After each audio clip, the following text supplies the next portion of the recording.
Wow. Wow. Wow.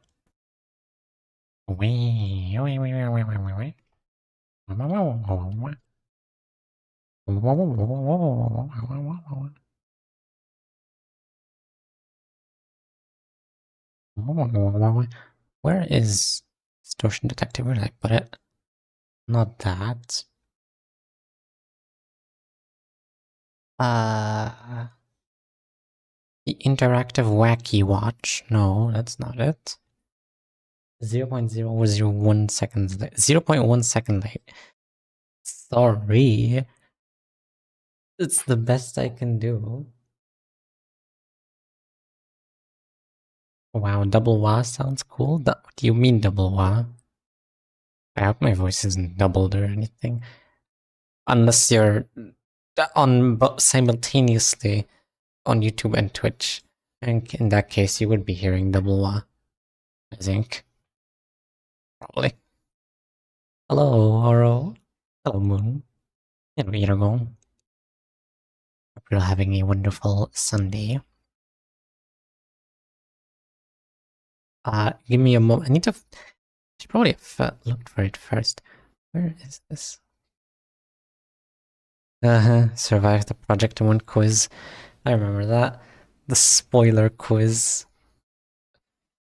All because I was illiterate and didn't know how to read intervalos. Let's see. Okay, I cannot find it. I'll just look it up again.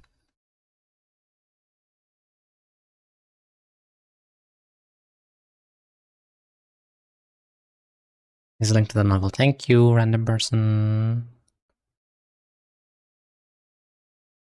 You're wonderful. I don't know why it's not favorited anymore.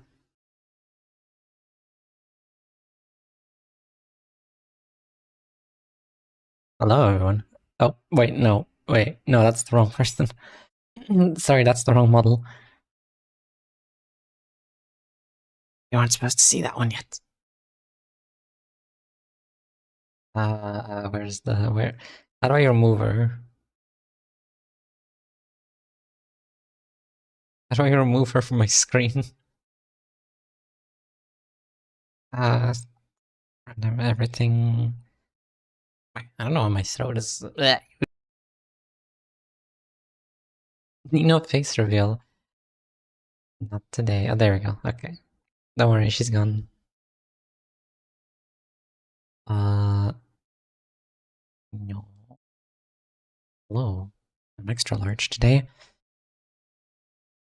I don't know why my voice is weak. This is like this stream. This is like the worst kind of stream to be like bad voice. ASMR stream. I mean, basically, a reading stream is basically an ASMR stream, isn't it? I don't know if your voice was double or I was listening to the stream and the preview on my phone at the same time. It sounded cool though. Ooh. Hold on, I have an idea actually. I haven't tried this before. Properties. How does this work? Filters? No.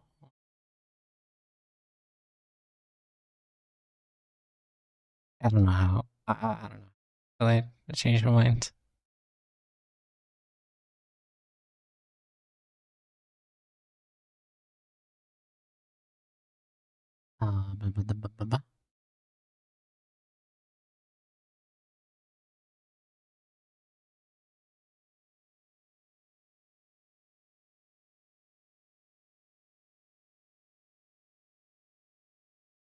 Score.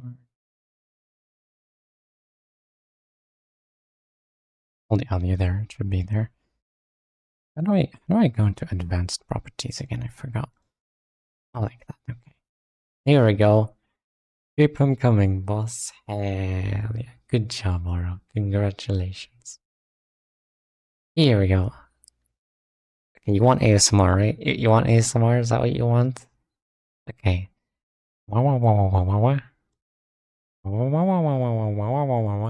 Hey, it's me.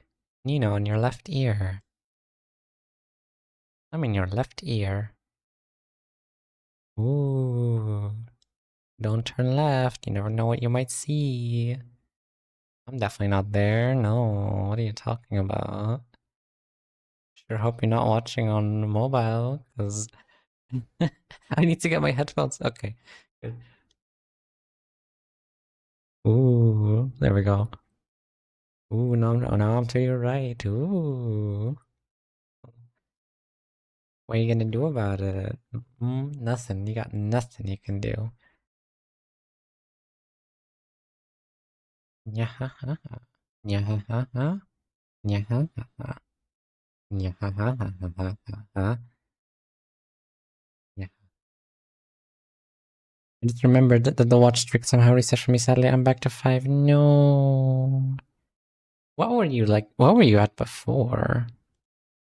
I hope it wasn't like 50,000 or something. That'd be a shame. Oh. Elf jump scare.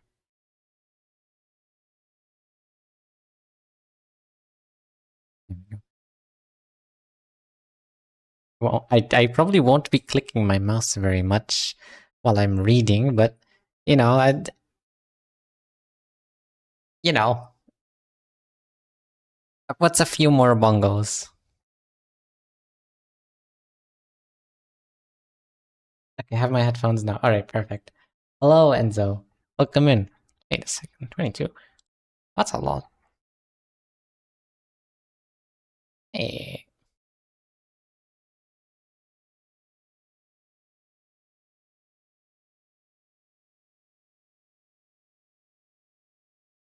Strange. Oh well. You're doing well.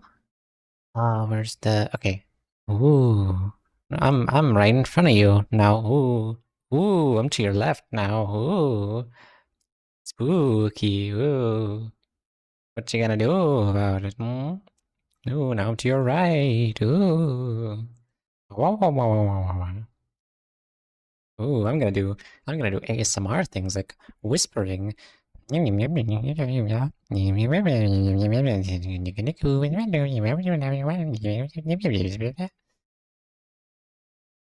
like that? Is this how you get 500,000 viewers? Is this the secret technique meta that I wasn't aware of before? Hope so. Oh well. Just in case my old name was capable as my brother changed it on me because he thought it was funny. I see. That's why. I was like, I don't recognize Enzo. How do you have 24 check-ins and like more than 1,000 messages? I see. Okay. You may be Enzo, but you'll always be Capo Boris if you want, if you prefer. If you want, I can just call you Boris from now on, regardless.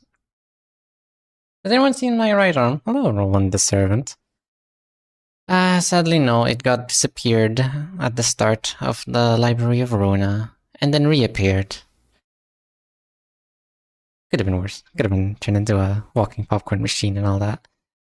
Okay, where is game? Game? Where is window? No, I don't want to play Tian Tian, as banger of a song as it is.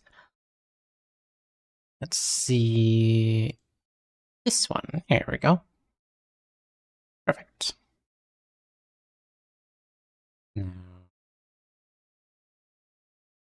Now, need to go all the way back.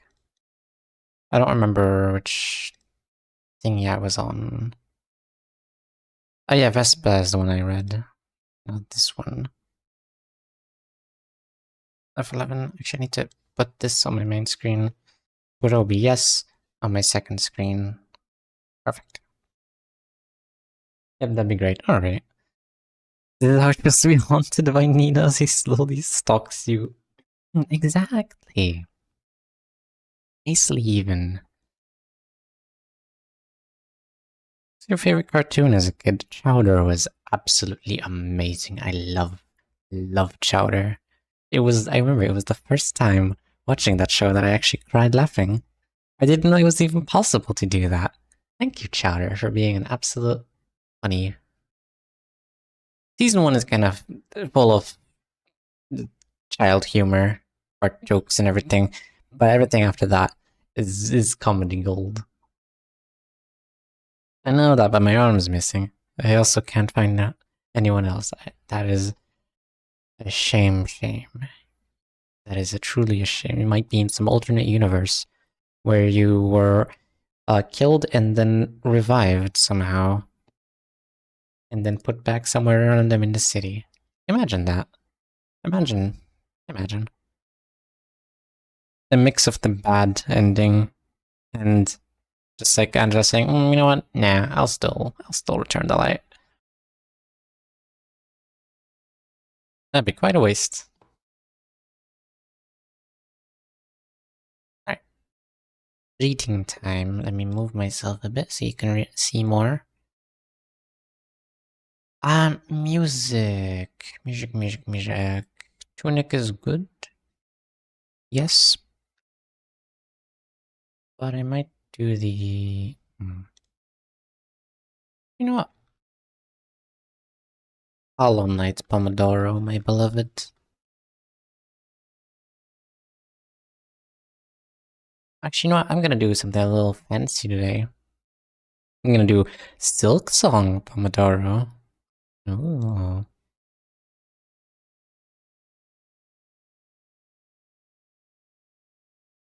Fancy. Second the gloves, but I'm limited to the accessibility to the weapons.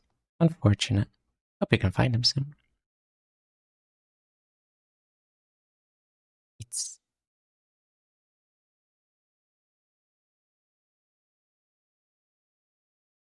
Still got the walking, that's good.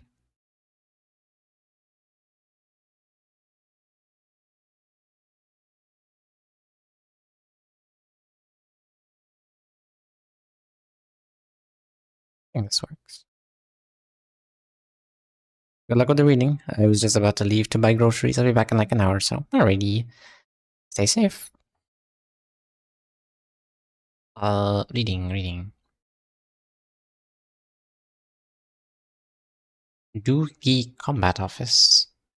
Reading Distortion Detective. I am in 0.2 seconds. Yes. Hello, the wild Zinnerling. We're in chapter 16 now. So this might be a bit... You might not have the most context, but I think it's still understandable. Oh my god, I'm being worked on? No way. Don't mind my hat clipping outside. Don't mind that.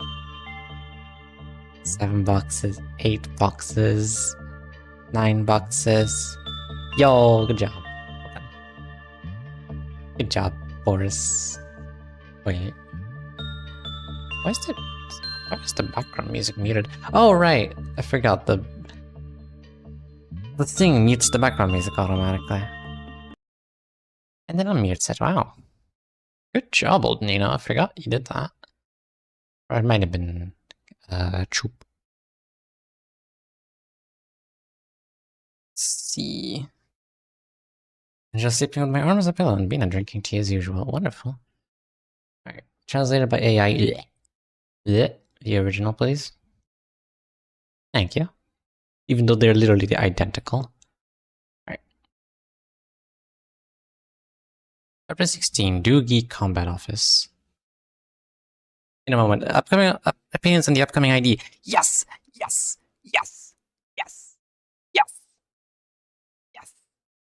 Please, more Sank East. Got it. Yes! I love Sank East. Sank East Dawn is my favorite ID. Please, more Sank East. Please. I need Kim Ji-hoon. More Sank East, and my life is yours. Alright. Number 16, Doogie Combat Office. We just need to hold out for 2 weeks.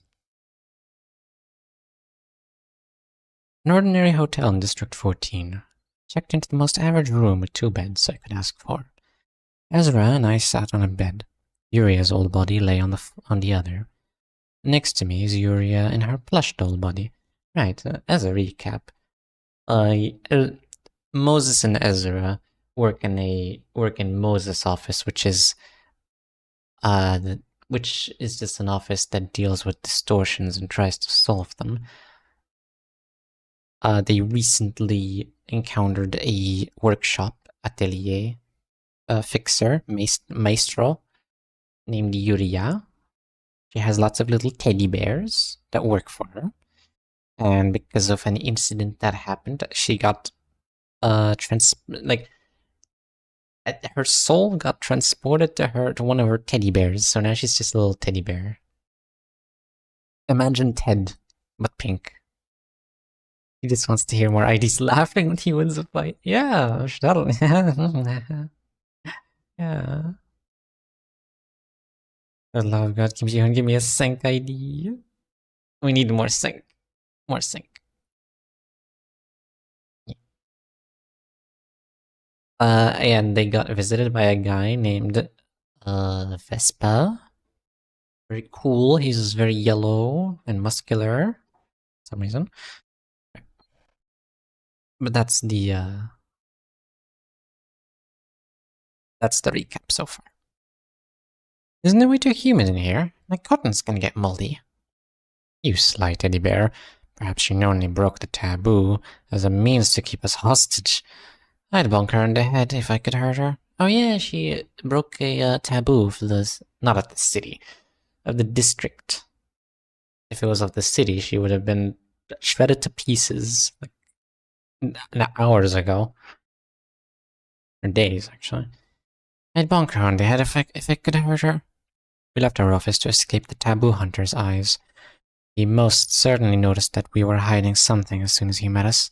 Those kinds of fixers simply can't be avoided. Although, how come they immediately send a fixer that appears to be at least a grade 2 after us?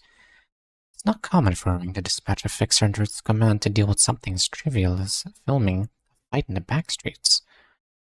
Yuria, do you happen to have a previous track record of breaking taboos? Well,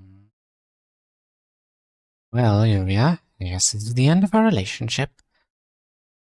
Junior, it was fun while it lasted. Ladies, like it or not, we're all on the same boat already. Tell me why the two of us should risk our lives to protect you.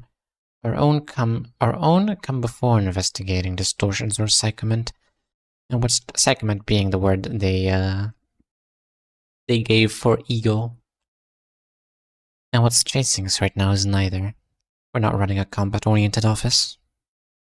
It's all for psychoment, of course. We watched the videos of you using the smoking pipe and the giant emerging from the black box countless times. That's how I could make many theoretical advancements in our research.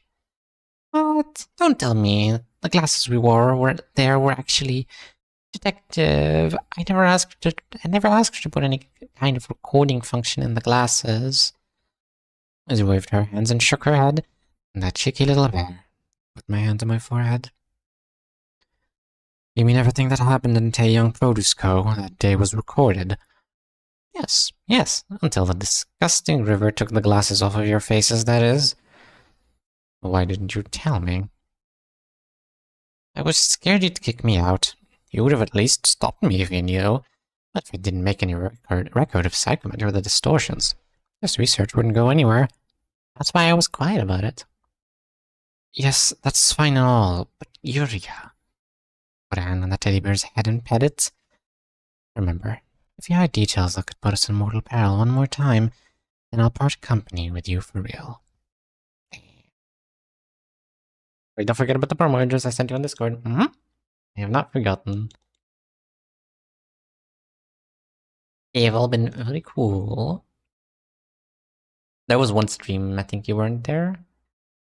And I showcased a few more of the pictures. Let me try to find you again.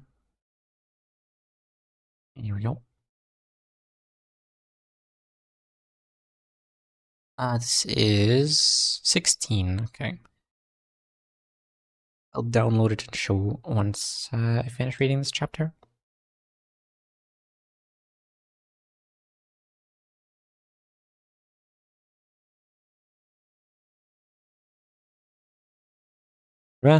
Understood, Detective Moses. Yes, that's a good girl. Moses, you can't be saying stuff like that. Alright, Ezra. Tell me your first impression of Vespa. Ezra has a keen sense of when it comes to combat. Since she enjoys fighting, she's excellent at discerning a strong opponent from a weak one. Can't beat him. Ezra declared that outright. Ezra is honest when she says she's no match for someone. That person reeked of blood. He's probably fought more battles than I can count. He might be stronger than Yi too. Which means he's definitely grade 2 or above. One who is an expert in murder at that. Detective Moses, can't you defeat him with your recyclement? Your smoking pipe could take down the gigantic skeleton the other day. This kid seems to be mistaking me with the red mist. Amazing. Furia, confronting humans is a different issue. There's a fundamental contrast between a distortion filled with naught but murderous intent and a person who was trained in the art of killing. A person like Vespa who has overcome numerous life-and-death situations won't give me any time to breathe into my smoking pipe. He'd slice my arm off or break it before I could take a single peep. What if EZRA's Chambé earned you some time just like the last time? Junior, I'm not sure I can stall that guy at all. Silence fills the room. Only the sound of the ventilator fan disturbs the stillness. If we can't fight the Hornet head-on, we'll have to outsmart him. Best way would be to avoid having to fight him altogether. The first thing I can think of is fleeing District 14. Yuria suggests crossing her arms. Of course, because she wants to record more, and that would certainly let her. A simple idea, but sadly not foolproof. There's 2 weeks of time until we can take the warp train with the tickets we received. Can't wait for that. The Taboo Hunter could catch up with us easily if we drove along the road. Thank you.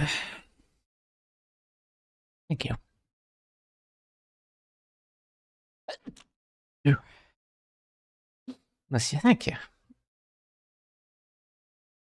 Detective, I got one. Ezra raises her hand and waves it. Go ahead. Maybe we should hire a super strong fixer to fight for us. Yeah, hopefully they'll buy us enough time to run. Do you have any personal connections with grade 1 or 2 fixers who specialize in combat, Ezra? No. Undoubtedly they'll take our request in the first place. Even if there were any, opposing a fixer who directly belongs to a wing essentially means opposing the wing. Effective. That means you'll stop bothering us once we meet up with Hyunseon Bay in District 11, right? It'll certainly be less trouble for us if we can pass the buck on him. We just need to hold out for 2 weeks. I need to find someone who can buy us that much time. Ezra, do you have the most recent issue of the monthly Fixer Office catalog? Yeah? Of course they do. Ezra rummaged through her pockets and handed over the paper book she found. I skimmed through the catalog densely, backed with advertisements and promotional phrases for all sorts of offices, carefully scanning the section for combat-oriented ones. There's one useful-looking office that's not too far from here. Dookie Combat Office, a Grade 2 office, unaffiliated with any association, 17 members, operates 24 hours a day, open year-round. Normally, it's extremely risky to use an office with no assurance from any association. It could be linked to dangerous syndicates. But in times like these, it's a perfect pawn for us. They won't ask what's going on. All they ask for is money. Ezra, I'll go outside for a bit. Okie dokie, I'll get my gear. No, I want you to stay and keep Yuria's body safe. But detective, it's dangerous to go alone. And it's late evening, too. Don't worry, Ezra. You're very reliable to have around, and I'd love to take you with me if I could, but I'm leaving you here so you can keep Yuria safe. I'm counting on you. Okay, Ezra answered, hanging her head. I'll be back as soon as I sign the contract. Yuria hopped onto my shoulder, and I left the hotel room. Of course, we're taking Yuria, though. An evening street lit by the setting sun. Achromatic, distorted people are on their way home from work, their heads turned downward. The scenery is the same as ever. People stroll the streets, bearing distortions that look similar to one another, but not quite the same. I reckon these scenes will forever remain this way. A crude signboard that reads Doogie Combat Office is hanging outside a 2-story building. The light on this sign was flickering, suggesting that it has endured many years. This building seems even more dilapidated than our humble office. I took the stairs to the second floor. When I opened the door, I was greeted with the sound of a chime and a fusty stench.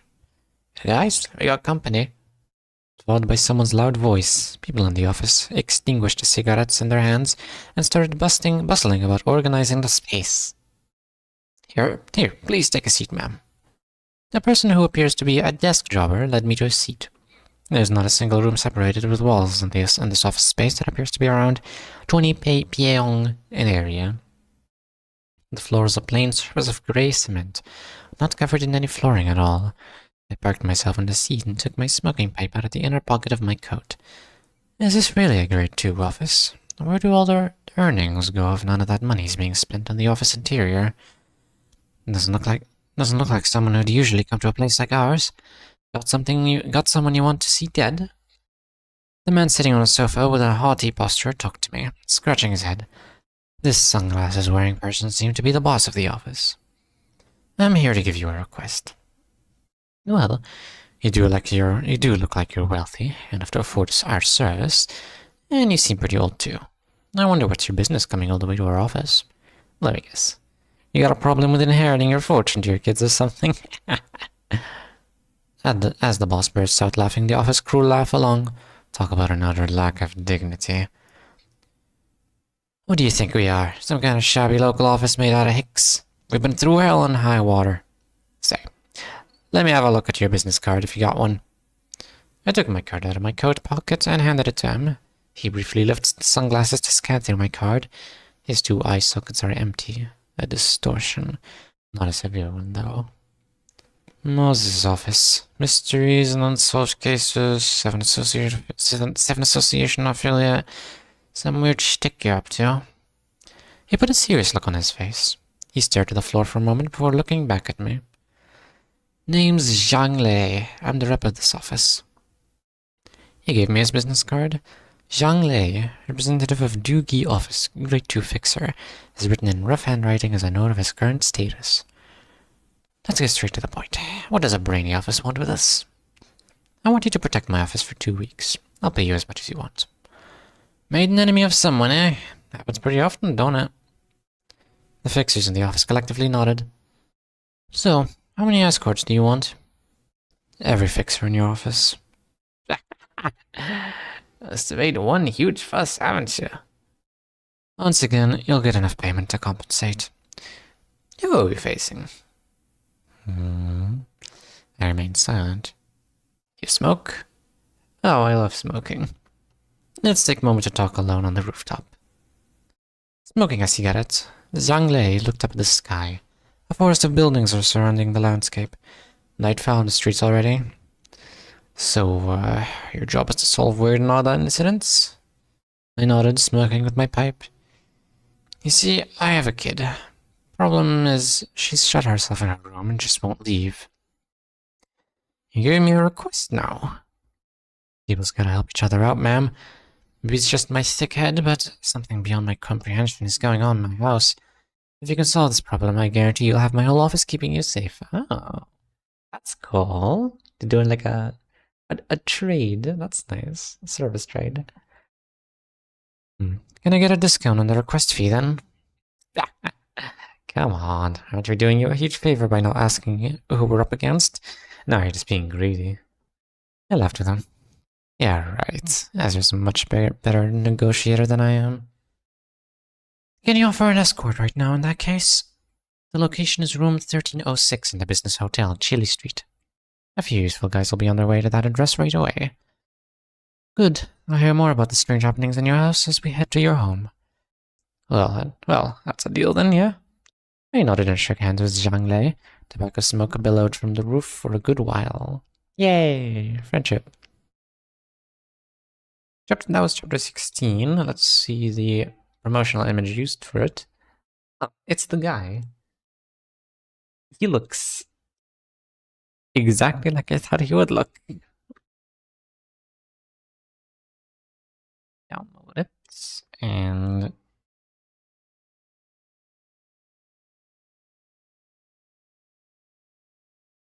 Right here.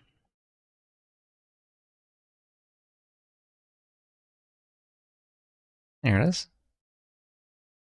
There's the guy. And Moses and all the goons.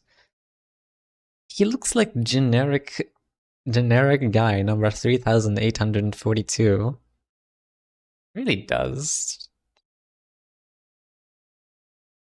See? Nothing too special. Very good art, as always. Next chapter. Chapter 17, Aquarium. A shrill shriek strikes my ears immediately. Zhang Lei led the way to his house. It's not too uncommon for a child to lock themselves in their room these days. The causes must be a trauma of some kind. This problem is highly likely to be related to the distortion in that case. Besides, weird noises were coming from my daughter's room every night. Maybe you should have some more respect for a kid's privacy. It's nothing of that sort, ma'am. We've killed a whole lot of people in my life. I know the sounds of tearing flesh and breaking bones all too well. It's that gruesome and morbid noise. Something that shouldn't be heard from a kid's room. Seeping out all along with my daughter's screams. I'm sure you have tried forcefully opening the door, am I correct? Sure I have. But whenever I grab the doorknob to try to break the whole door, it always pushes me away. And the noise would get louder and more bruising the harder I try to open the door. I'm in a rough spot where I'm damned if I do and damned if I don't. How old is your child? How long has it been since she locked herself in? 17. She's been in there for almost 8 months now. Damn. College entrance must be a concern as well if she's stuck in there instead of studying right at school. You see, my daughter Faye's attending a virtual school. She's never missed a class until now. Her grades were fine last I checked. Virtual schooling? Students take lessons in a virtual space. It's the type of school preferred by parents who value the safety of their kids, since they don't have to pass by potentially dangerous alleyways to get to school. An advantage shared by boarding schools. A parent like him who engages in violent work would especially pay more attention to their child's well-being. And there's one other thing my brain just can't understand. What would that be? Water's leaking through the door. I don't know if it's blood or seawater, but some kind of liquid is flowing out bit by bit. I don't know. I put my hand on my forehead and whiffed my pipe. The distortion that has already materialized. That makes it a lot trickier to resolve. I'll have to see for myself how severe it is. Zhang Lei's house is located in the residential area of the back streets. It's one of the safest places outside of the nest. A complex of 30-story apartments lined up in packs of cigarettes. It's akin to a cage for chickens. I followed Zhang Lei into an elevator. The lift slowly rises, creaking and rattling. His house is on the 18th floor, and the elevator doors opened. Lamps in the hallway detected our presence and flickered on. Zhang Lei took a key out of his pocket to open the door to Unit 1807. Eek. The door opens with a sharp grating sound, and an unlit hall greets us. You live alone? Everyone has their stories, ma'am. Zhang Lei forced a bitter laugh. Yeah. A shrill shriek strikes my ears immediately afterwards. Zhang Lei lets out a sigh. That's the sound I was talking about. Your daughter's name was Faye, was it? Mm-hmm. I walked to the room where the scream came from. What I was faced with was a giant aquarium in red. The door had disappeared. The room was full of red water, about to overflow. Colorful aquatic plants lined the interior, gleaming in the light, shining from above as though they were a hole in the ceiling leading to the sky, and the silhouette of something massive slowly drifting afar. Check this out. Red water leaking from the door, just like what I told you. Seems Zhang Lei can't see what is in this room. That means the materialization is not yet complete. We're both in luck. It seems to be the case of a phenomenon I'm an expert on. That's so. I'm counting on your help, Doc. Zhang Lei bowed low to me. I have one thing to ask of you. I need you to trust me no matter what I do from here on out. What's about to happen won't be anything normal. He nodded. Standing before the room, I took a deep breath. This would get my mind as wet as a drowned rat. I held my smoking pipe in my mouth. This red water is a manifestation of depression. I let out a wide breath, which turned into a cloudy mist that shrouded me. I remember taking a similar request before. I went into that room unprepared. I would drown in the melancholy of Faye. It's a peccadilla. Native. I wouldn't be surprised if it turned into a peccadilla.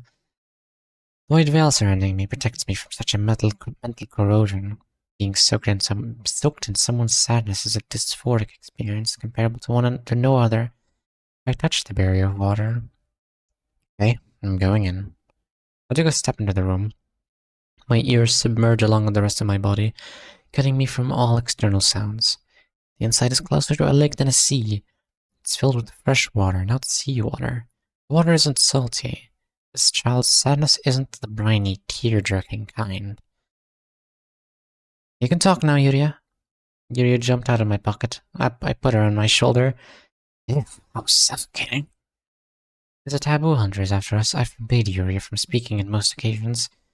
Him or others could be eavesdropping on us any moment. This space. It's quite similar to your workshop, isn't it? It certainly is. It's much bigger on the inside, too. There might be something guarding this place, like the muscle bears in my atelier. You don't have EZRA's Sionbei to protect you this time, so you'd better be careful. It's been quite a long while since I worked on a case without EZRA's help. Now that I think about it, if it weren't for her, I would be long dead before I could solve half of the cases I've dealt with. I'm guessing she got bored and fell asleep alone in the hotel room by now. This is so eerie and beautiful. Yeah, we should practice extra caution with beautiful distortions. The sound of laughter echoes from somewhere. Oh. And the sound of Hollow Knight.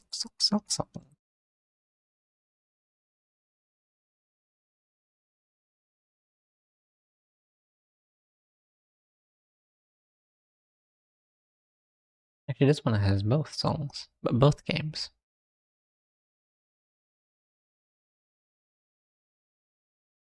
Works better.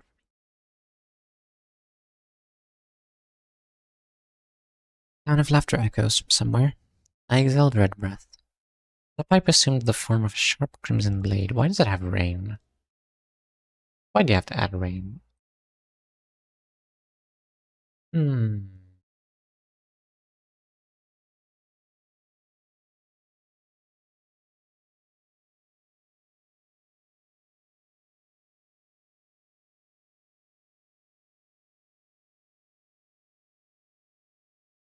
Yuria pointed to the right. Wait, hold on.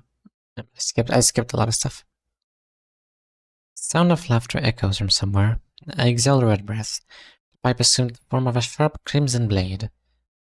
Detective, I just heard a sound coming from over there. Faint laughter underwater. Yuria pointed to the right. When a sound is heard in a mysterious place, I approach the sound source and move away from it. It's a problem I still don't have a definite answer to, even after doing my job for so long. I have to trust my intuition in the end. I walked toward where the sound came from. Yuria, is there anything you can do to assist me in that body? Afraid not. Your bold-faced little blushy. You just cursed at me in your mind, didn't you? You just cursed at me in your mind, didn't you? Well, I can't assist you directly. I can't provide you with a bunch of prototypes I've brought. I've tried making ribbons for each color. If you have a function you'd like to use, just tell me, and I'll tie it up. I'll tie up your pipe with the right ribbon. What kind of functions can I expect? Well, there's quite a diverse range of functions, and they mostly depend on your emotions, so I can't give you the details there. You can just ask me for the feeling you need right away. I'll look forward to it. Ask for the feelings I want. Bile water. Not sure if that's the right attitude for a technician to have. How do you usually solve cases like this, Detective Moses? I should figure out the cause, after all. There is a reason for everything. I trace along clues one by one. Which is why this room is full of water, why the color is red, It isn't salt water until I can identify what's the root with the distortion. Does this count as a severe case of distortion? Maybe. Every person is different. Thus, every person's distortion is different. I cannot begin to fathom the depths of the trench that is the human mind. Therefore, it's difficult to judge a distortion's nature hastily. I'll have to knock on their minds and confront them myself to find out, which is frankly an exceedingly tiring work. Repeating such thoughts, I kept walking forward before I finally reached the culprit behind the laughter. It's mermaids, as I expected. Mermaids. Mermaids. Fascinating.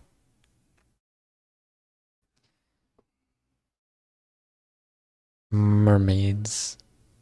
The pretty kind of mermaids, or the, what's the word? Or the count of 5 kinds of mermaids. That's cool. That's a sick art. It's the red aquarium with the guy and Moses in front of it. Chapter 17.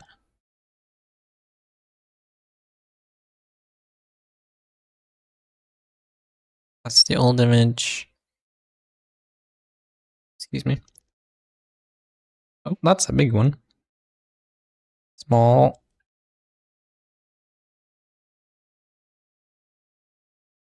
There. Very cool stuff. I like the fishies in the Wawa. Very awesome stuff.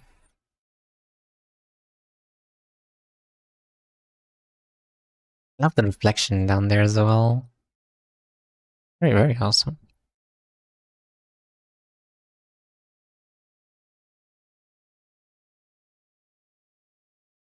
Well, well, well. Hello, Insanity. Welcome in. How do you do?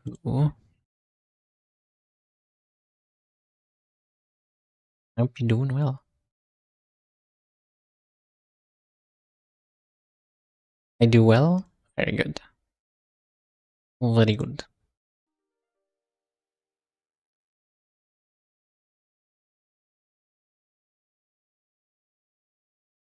Thank you for that, Pats. Hello, Elf. Welcome in. Hope you're doing well. Also, I think it's... How long was it? Today is 16/8. Last time was 2023.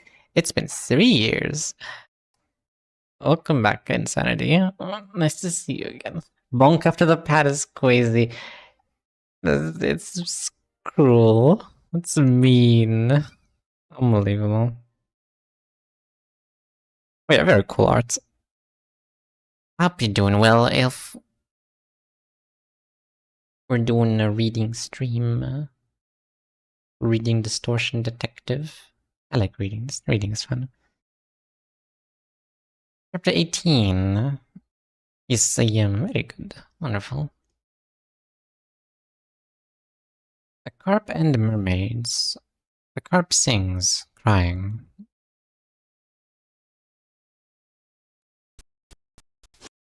There it is. Okay. I thought I fixed it, but nope. Nope. That redeem's still broken. That redeem will just never work, I guess. Waiting for friendos to be ready for RV there yet in a bit. I see. I never looked into that game much. I know it's quote-unquote friend slop like the other popular friend slops. I say peeking. How far did you get yesterday? I was playing with some friends and we got to, I think, the Mesa. We got to the Mesa and then we died horribly. A friend of mine was playing for the first time and they had I think they had fun. Mesa is pain. It is. Mesa and the roots are like the most painful combination ever. I don't know how painful the other areas are gonna be, but if the the pattern of new area is more painful than the old one is true. And it's gonna be great, I'm sure. It's gonna be very fun. It's gonna be wonderful. Alpine 2 days ago was atrocious though. There was 0 scaling spots to stand. Ooh. That's pain. Alpine's also pain though. I don't know which is more painful, the Mesa or the Alpine. Like, the sun is pain in the Mesa, but if you get lucky with a parasol or sunscreen, then it's like you can kind of trivialize it. The cold in Alpine is more painful, in my opinion. I don't know, they're both kind of just pain. They're both kind of pain.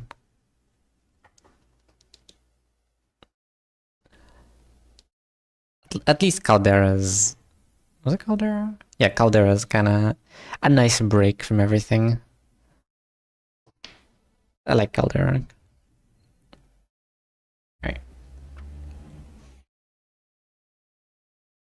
We'll see if... Hopefully, if I play again today, I can maybe possibly get to the gloom in the other places. The new items are so interesting, those artifact-looking things. Very cool stuff. Right. Chapter 18. A carp and mermaids. Fingers crossed. Yeah. The carp sings crying. They're mermaids with the body of koi, the faces of humans on the bodies of colored carp. Their long hair flutters. That big dumb fish was singing again. It's like she can't take a hint at all. Don't you think it's lame how she writes cringy lyrics to sing with that voice? I would have been a much better singer if I was born that size, don't you think so too? 3 mermaids are sitting around, loudly chatting with each other. Their eye sockets are empty, just like Zhang Lei's. Perhaps there's a linkage to be found between them. The 3 merfolk appear to be communicating with their voices alone, unable to see each other. One of the striking features of the merfolk is the power in their voice. Every merperson I've seen in my job possessed an ability related to voice, one type or another. And the ability of these merfolk here seems rather straightforward. The words they loudly chatter become red thorns as they escape their mouths. The thorns are then shot towards somewhere. Some time later, a sound could be heard from a distance. Mind if I join you in your conversation? Someone is singing out there, I reckon. Who are you? Excuse me, but we weren't talking to you. Jeez, what's a stranger doing listening on us? You were talking and laughing so loudly, we couldn't help but hear it. Crossing her arms, Yuria, oh my god. Yuria rebutted. It's still a rude thing to eavesdrop on others. We're just talking about her by ourselves. Mind your own business. Sheesh, what a scary world. We can't even talk in peace. I apologize. We didn't intend to overhear it. Please understand that our ears had no choice other than to pick up the sound traveling through the water. We need to know what's going on in this place, Yuri added. Did you come from above? One of the mermaids asked. We did come from outside, although we aren't from the above. I had a feeling you weren't from around here. Here's a word of advice. There's a few rules you should follow here. And what would those be? First off, you gotta pluck your eyes out. You know. That's right. We don't see, we only hear and talk. Seeing is the most dangerous thing you can do here. The place looks rather beautiful, though, Yuri asks. That's precisely why. It's so dazzling and beautiful it could kill you. So we gouged each other's eyes out. How many mermaids like you are here? Don't know. I think I heard voices of about 100 of them today. There's still a bunch of surviving friends out there. Survive from what exactly? From that huge monster, obviously. What else could it be? The whale. Anyway, won't let you hear too much of our voices. You know nothing's free in this world, right? What do you want us to yield? What do you want us to yield? I wouldn't mind compensating you for the things you told me. Your voice. Share your voices to us. You said this is your first time here, so it'll be consentus, and only take small portions from you two. You won't be able to speak. Thank you, Insanity.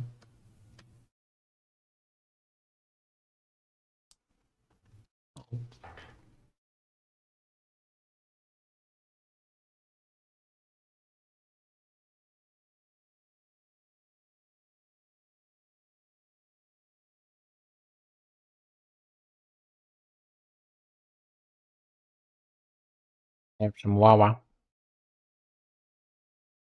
fact, I should probably eat some more Wawa.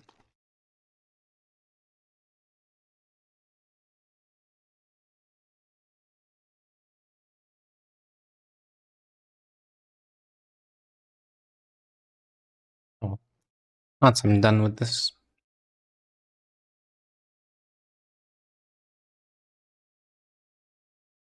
When do you suddenly stop reading?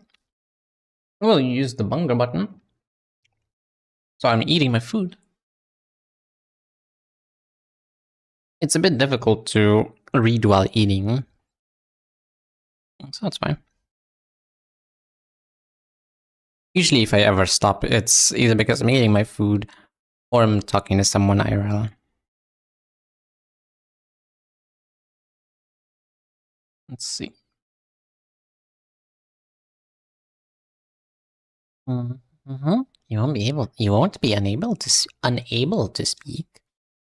Bleh. Detective Moses, they're starting to freak me out.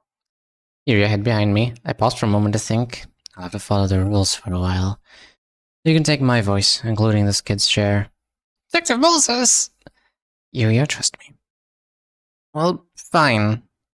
The three mermaids took turns to kiss me. Each time their lip touched mine, it felt as though something was being pulled out from my throat. Hey, I didn't expect your voice to taste this good. They say a voice gains a savory taste as it ages. That's so true. The mermaids blabbled on with much livelier and louder voices. My voice only has half as much volume as before. It felt rather raspy as well. Detective Moses, are you alright? Yuria worriedly asked. Yeah. Let me tell you one more thing. You'd better not speak too much here. Not all mermaids will take voices gently like we do. We have only so much voice to spare. And again, our existence would be pointless if we didn't talk, no? That's why we talk non-stop and look for more voices.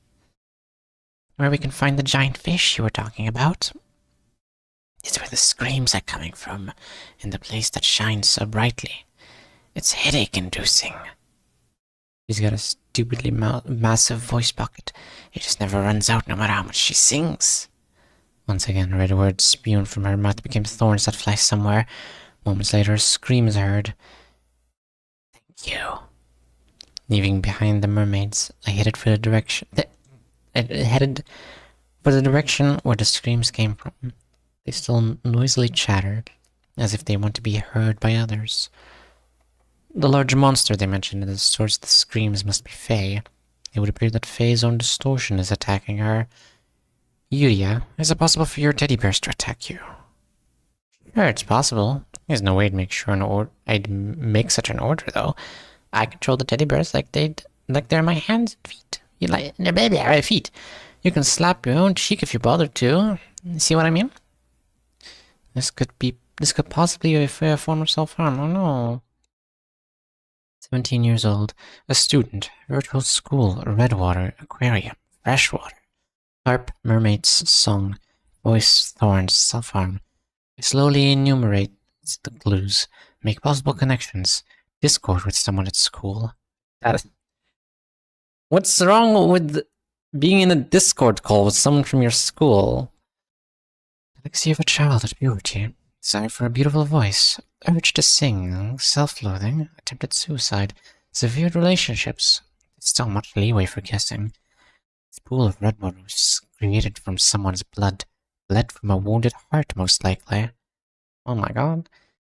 Stagnant water means melancholy. The gloom is typically distorted in the form of water. Sadness full of sorrow manifests as seawater, usually with a deep blue hue. The subject often burrows deep into their own heart, settling the ocean depths. On the other hand, blood-red water is a destructive kind. This place can be compared to an aquarium or a shallow pond, a body of stagnant water glowing in bright powder pink that is neither dark nor deep. An aquarium of depression where destructive impulse subtly rests. Oh my god. Thank you. An aquarium of depression where destructive impulse suddenly rests. Repeating such thoughts in my mind, I slowly walked toward the epicenter of the sounds. Whenever the screams paused, I spoke with blind mermaids passing by. With every mermaid talking about screams, I gain more information about where the source is located. As I get closer to the sounds, more red thorns quickly fly past me. I turn around to deflect the ones flying directly toward me with my sword as I advance. Not long after, I encounter a giant carp emitting a bright pink glow.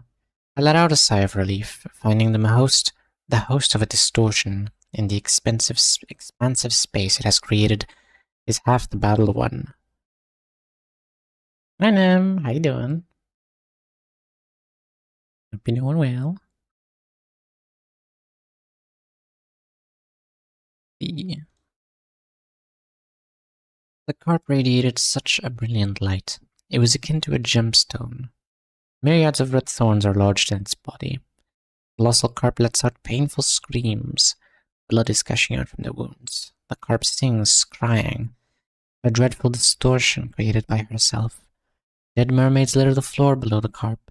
Mermaids who still have eyes are lured by the light. When the mermaids approach the carp, long arms emerge from its mouth and pull her in for a kiss. Those hands then gouge the mermaid's eyes out, bleeding from the emptied eye sockets. The mermaid writhes and sinks to the bottom, unable to scream. Yuria and I were watching that scene with bated breath. All of a sudden, a red thorn grazed past my cheek and nailed itself in the carp. The white veil enfolding us pops. We're slowly doused in the red misery. Without a shroud to protect the mind, the carp's reddish light directly enters my eyes. My mind is slipping in. I try to block the light. Yuria, hand me a ribbon with the feel of enveloping something. Purple would be good. I can hardly speak at this point. My voice was so small and coarse. Here. Wrapped the ribbon Yuria gave around the smoking pipe, and I exhaled a deep violet breath. Dark smoke billowed from the pipe and surrounded the carp, holding it in place and restraining the light it emitted. I approached the carp and removed the thorns stuck in its body one by one. The carp shrilled each time a thorn was pulled out.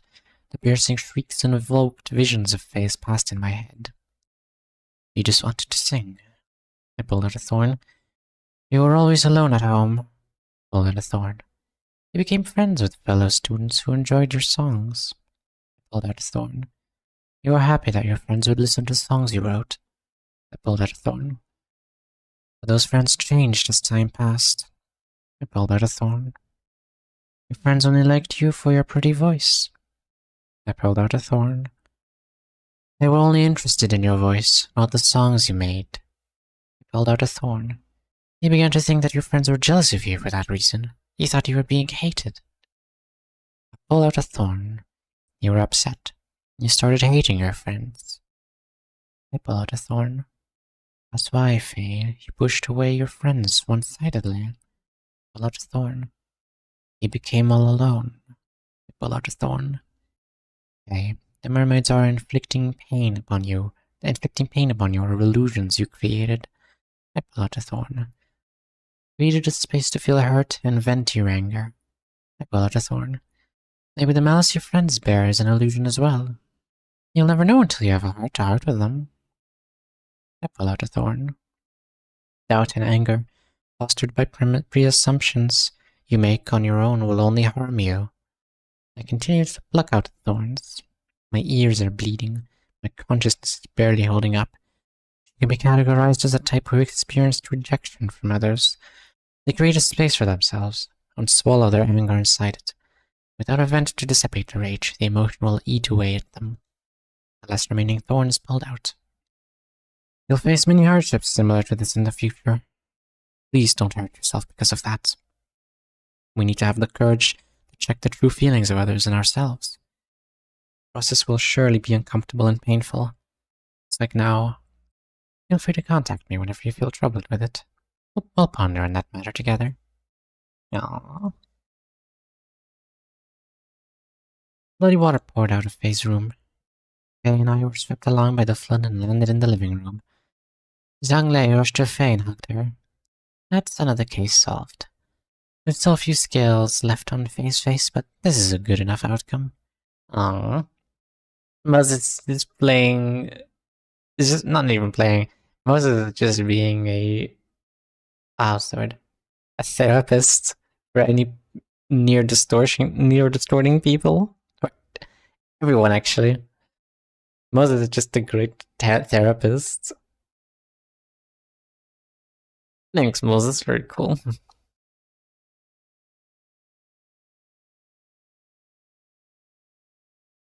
Right, then. Doc, I don't know how to express my thanks to you. Zhang kept bowing to me to show his gratitude. Pay more attention to your child. I know your job keeps you busy, but you neglected her too much. Yeah, I really should. Thanks again, Doc. Knock, knock. Someone bangs on the door. It's 2 in the morning right now. I have a bad feeling about this. Zhang Lei pulled a Podao from his dimensional glove. Doc, stay here for a moment. He headed to the entrance. I carried Faye on my back and returned to her room. The front door was knocked out of the frame and flown into the house with a loud noise. Oh. There's a person named Moses here. Vespa Crabro, that's his voice. Vespa's back. Well, who are you? Zhang Lei asked back in an intimidating tone. Vespa Crabro, associate fixer of Encore and a taboo hunter. Please spare me a moment. I have business to handle here. Let me guess, someone broke the taboo. Correct. Click-clack, Vespa's shoes audibly sound on the flooring. Hey, why don't you take your shoes off at least? Click-click, I can hear him open each door of the house. Vespa Crabro is the Latin name for European hornet. I see. No wonder he had the hornet on his shirt, and also was yellow and black, and also they said face the hornet. Thank you, Nim. I should probably cut more water. I'll be back in a moment. And thank you for the stretch as well.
I also want to give my cat some food. Yeah, wow.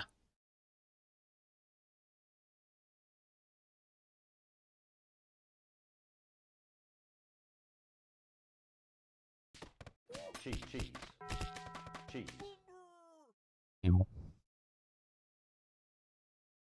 Where were we? Hey, why don't you take your shoes off at least? Click, click. I can hear him open each door of the house. You ain't listening for shit, huh? Vespa was almost at the door to Faye's room. The floor is soaked with water. The floor is soaked with water. Or is this blood? He's very mersault coated. Doc, run! A yellow blade flashed before my eyes. Zhang Lei's Podao blocked Vespa's sword. A sharp noise echoed through the house. Zhang Lei of Doogie office. I've read a report on you in the past. Well, ain't that an honor? Dr. Moses, please take good care of my daughter. I gave him a nod. Vespa adjusted his glasses and scowled at me. The sounds of swords clashing against each other blared from the house for a while. Noises of furniture breaking down. Glamour of tussles and rough shouts. I hurriedly went down the apartment, carrying Faye on my back. We couldn't afford to wait for an elevator, so we took the stairs. The noise of them fighting could still be faintly heard as I descended. We reached the ground floor. Damn. Moses did basically save his daughter. Of course, he would, like, fight. He would fight for Moses. Something dropped from above with a heavy thud, causing the concrete floor around it to cave in. I laid Faye on the ground. The dark shape rose from the ground as it came under the streetlight. Vespa's yellow clothing was smeared with blood, and the blood wasn't his. He's holding something in his hand. He tossed it at us. It's Zhang Lei's head. No. Damn. Damn, that's no. What do you mean? You can't just say, yeah, I should spend more time with my daughter, and then immediately kill the guy. That's cruel. No. I placed my smoking pipe in my mouth and let out a pale blue breath. The red blood gushed out before I could finish breathing. My right arm fell to the ground along with the pipe. The Vespa was already cleaning the blood on the yellow blade on his sword. I couldn't even see him draw it from the sheath. Collected testimony from 50 people. This record is enough justification for me to execute you in District 14, Moses. He put the yellow Huando back in its sheath and slowly approached me. Any last words?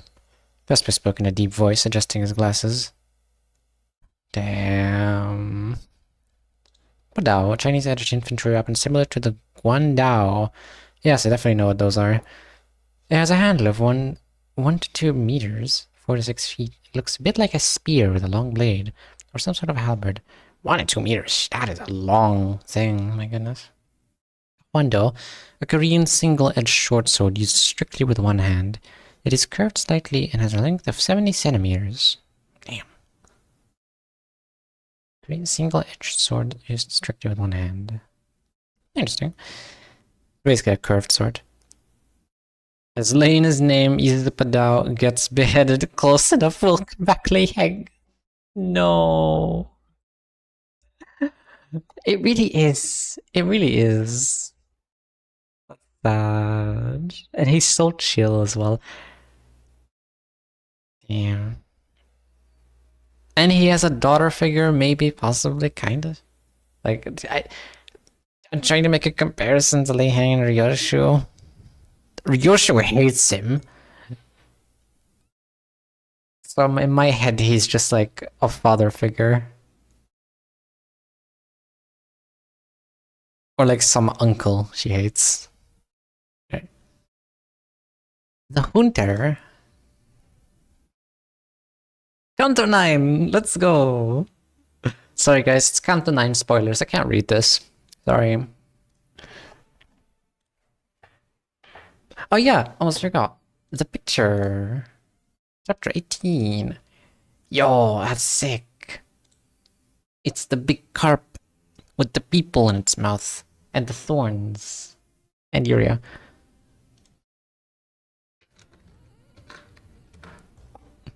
Downloading.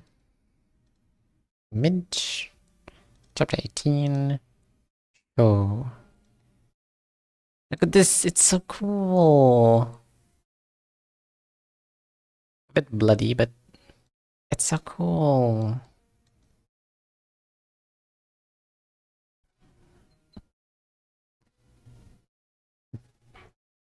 Look at all the people, the mermaids at the bottom with their eyes out. Thorns. The hands and the fish. The thorns. Like a Moses and Uriah on Moses' shoulder. Very awesome sauce. Very awesome sauce.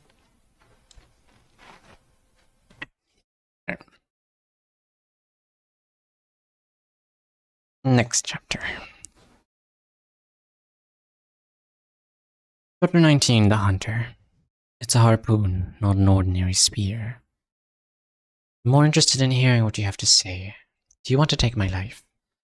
Blood is flowing out of my severed right arm. All I can do at this point is run my mouth. Dr. Moses, I do not enjoy killing people. I don't wish to stain my body with blood that I don't need to see. So what is it that you want? First and foremost, the most important task, retrieving the original footage that was recorded. Vesper shook his head to check his watch for a moment, then resumed his speech.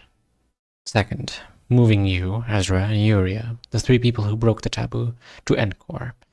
Apparently, Uriah was not the only one guilty of violating the taboo, eh? Oh, does it count us as well since we had the glasses? Man. You don't immediately kill those who break the taboo? How considerate. Well, that's how things are. But no one has been sent to Encore for infringing the taboo has ever returned, to my knowledge. Vespa glared at me and readjusted his glasses. Dr. Moses, make no mistake. I could decapitate you right now and store your head in a preservation cube. Then why aren't you doing so? Vespa has something he needs to coax out of me, something he can get from me. Knowledge about the distortion? It doesn't make much sense for a taboo hunter to inquire about the distortion. Vespa's objective is to bring EZRA, Uriah, and I to his employer.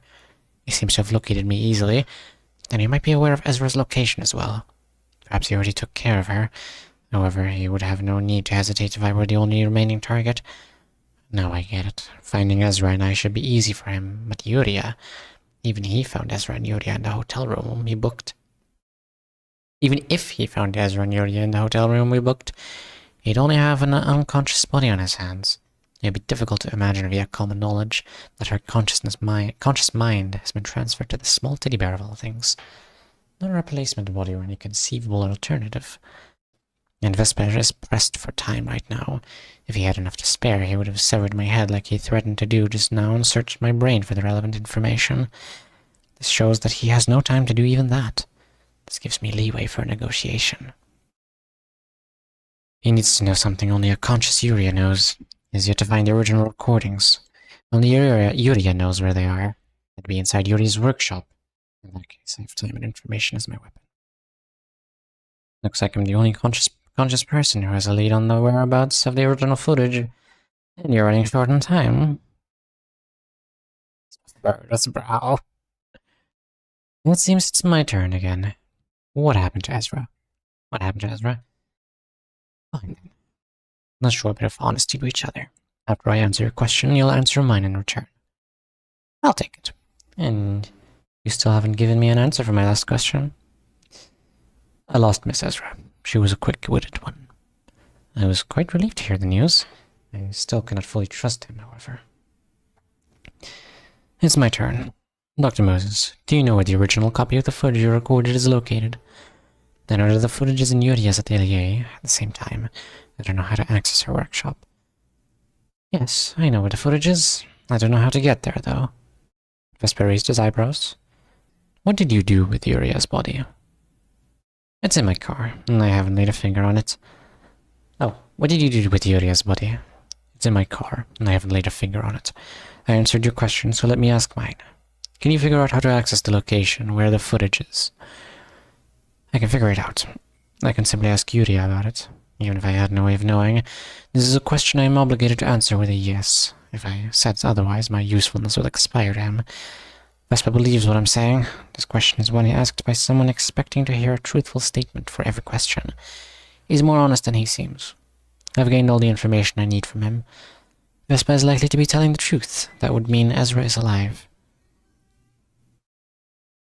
Yuria's body is fine as well. All I can do next is have faith in EZRA. I can.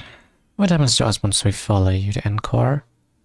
I'm afraid I don't know that. All I do is hunt down those who violate the taboo and send them to Encore. I'm sure wonderful things happen in Encore. Vespa looked at his watch again. Alright, I believe we can now make a deal. As you have pointed out, I have little time to spare. I will only take you along with the original footage. Dr. Moses, I will forfeit the hunt for EZRA and Yuria as of now. I would advise against attempting to bargain for more. For your information. Fine. Yuria, open the atelier for him. Yuria squirmed out of my coat's pocket. Vespa quietly stares at us, showing no reaction to the moving teddy bear. Detective Moses, I told you should trust me. Understood. A door is needed to get to my atelier. We could use the ones in Mr. Zhang's house. Could you make some time to go back up the apartment? If we must, I'll go up as you ask. Your arm and the smoking pipe will be in my possession. You'll have to come with me anyway. After I nodded, Vespa came to my side. He took out a stasis preservation cube from his inside coat pocket and stored my right arm in it. Oh, how nice. Putting the cube back, Vespa covered my shoulder with a dressing. He then put Faye on his shoulder, who was still laying on the ground unconscious. He bent his knee to lower his position and stretched an arm at us. Yuri and I watched Vespa's bizarre series of movements in silence. We have no time to take an elevator. Come over here. Do we really have to do this? Dr. Moses, I cannot waste a second. Disgusting. Vespa leapt to the 17th floor of the apartment with Faye and I in his embrace. He has tremendous muscular strength. He must have gained it through a multitude of augmentation procedures, and I assume he partakes in ceaseless physical training as well. We were back at Zhang Lei's house in an instant. All the furniture in the house is now severely damaged or broken. Blade cuts are vividly showing on the walls. I could guess how fiercely the battle was despite its length. I merely acted in self-defense while executing my duty. I hope you don't have any hard feelings towards me for killing an acquaintance of yours, Dr. Moses. He's a dangerous kind. He switches his attitude in an instant and entices people into bringing their guard down with honeyed words, saying that he didn't do it because he wanted to. This man could have easily neutralized Zhang Lei without killing him. In that sense, Vespa is a pro when it comes to hunting people. He knows when to apply psychological pressure on his targets and when to loosen them up. Every action of his is calculated. Vespa gently put Faye and I on the floor. Yuria opened the workshop. Yuria climbed out of my pocket and touched one of the closed doors. The door vibrated briefly. Then, I want you to enter first. Vespa said, adjusting his glasses. He had to be an unfamiliar sight for him, but he doesn't appear phased at all. Excuse me.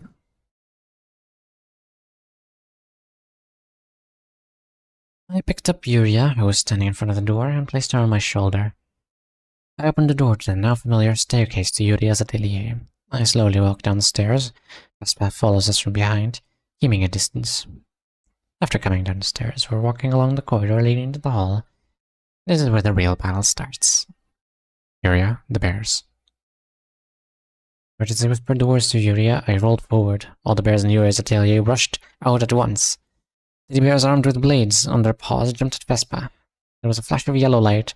The heads of the bears had dropped to the ground before they could even reach him. A large bear with an axe descends from the ceiling, aiming for Vespa. The bears split in half before touching the ground. While Vespa's sword was busy cutting apart the bears, I desperately ran towards the exit. Numerous bears gang up on Vespa. Every single one of them is sliced up before they can touch him. Keeping Vespa occupied is good enough work for us, however. Yeah, you can't pump out an unlimited amount of bears, can you? Of course I can't. I'm about to faint from dizziness. I'm squeezing my brain right now. Yuria struggled to speak, clinging to my shoulder. Dr. Moses, I am disappointed. Vespa's quiet mutter reached my ear. I arrived at the stairs leading up to the outside, and I told Vespa, You'll find the footage you're looking for at the end of that corridor. You'd best settle for retrieving the footage. Vespa is surrounded by a legion of teddy bears. It's physically improbable that he'll come for us immediately in this state. I just need to take a few more steps up these stairs. I intend to keep my word. I am taking both of you and the footage. Light flashed for a split second. I fell down on my face with a groan. A spear penetrated my left thigh and nailed itself to the floor. This is a tool for hunting humans. It's a harpoon, not an ordinary spear. Hornet was embroidered on his clothes for a reason. Vespa unhurriedly approaches me. Thank you. Tried to pull the harpoon out of my thigh, but it wouldn't budge. I don't have the strength to remove this. Thank you. Yuria tries to help me, but to no avail. Fallen on the stairway, I lifted my head. All I had to do was climb up those stairs. Vespa was now right behind me. The exit seems so far and faint now. I suppose taking your head was a better idea after all. Vespa adjusted his glasses. This will not happen again. So this is how it ends. Hectopascal kick! 10 times the acceleration! Oh my god, EZRA, no way! EZRA landed her foot on Vespa's chest with incredible force. Vespa was flung far away at a remarkable speed. Detective, are you okay? EZRA was also covered in injuries. Just look at me and tell me if this looks okay. EZRA Stombe. Junior. Yuria hopped excitedly. EZRA responded with a wide smile. She must have been worried about Yuria because she couldn't protect her body from Vespa, but it's too early to be relieved.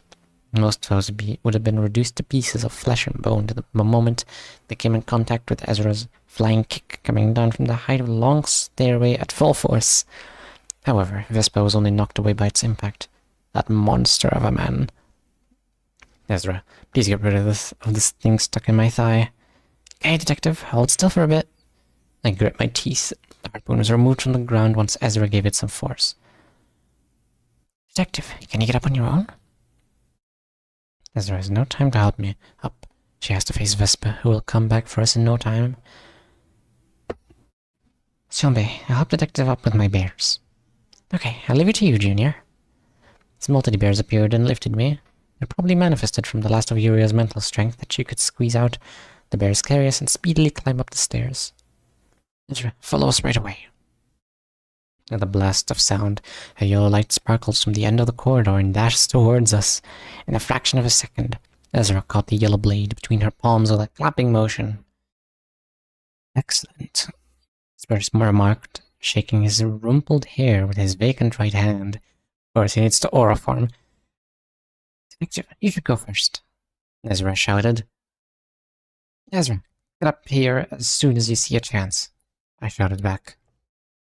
I think I can do that, sorry. EZRA answered, no, EZRA, no, you can't do it like that, what the heck? Unbelievable. Oh my god, and the promotional image looks amazing. It's a picture of Vespa being absolutely socked by EZRA. Amazing stuff. Let's see. Where is it? Image. Chapter 19. And show. There we go. Look at this. Look at this dude. Personally, I would have been pulverized if this happened to me. I don't know about you. I would have died happy at least. Yeah, no, I can see what Moses said by anyone would have gotten pulverized by this. Wonderful stuff. Next chapitre. Chapter 20, A Bloody Struggle. Nevertheless, EZRA moves forward. Translated by AI. No thanks, I'm good.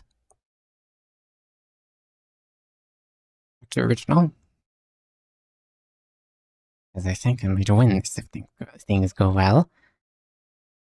The edge of the sword in Vespa's left hand is facing toward EZRA, and she's desperately keeping the blade from getting close to her.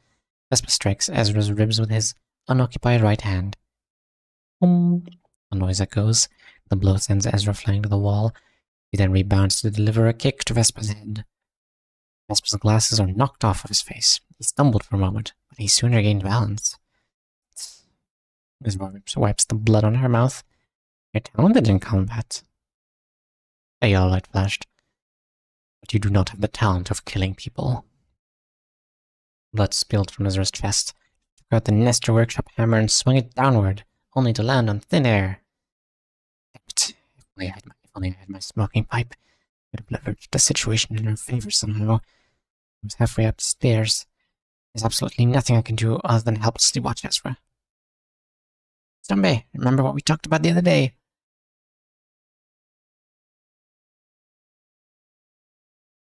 I'll be back in a moment.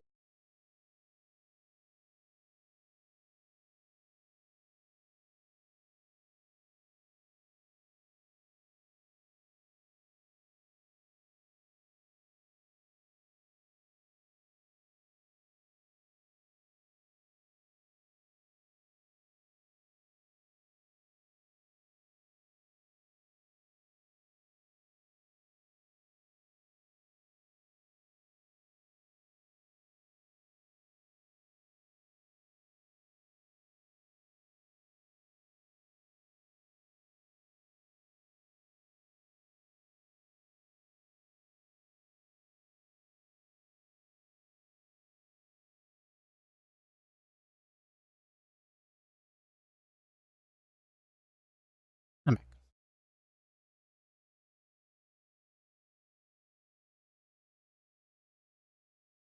Let's see.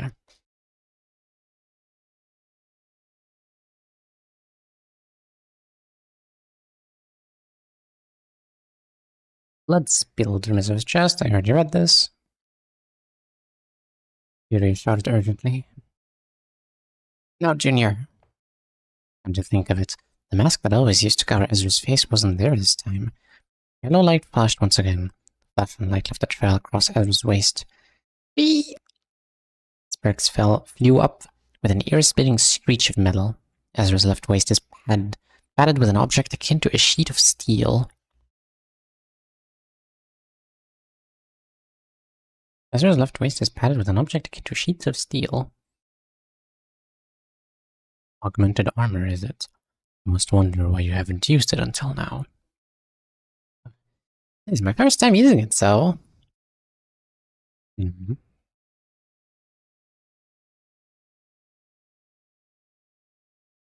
What? Oh, it's that person. Go away.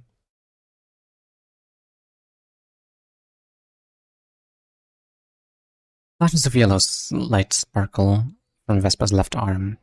A piece of armor blooms wherever yellow light strikes. The blade leaves yellow trails as it slices through the armor, but it fails to leave a deep cut. Ezra shrugs off Vespa's attacks and swiftly closes in on him. That's my Ezra.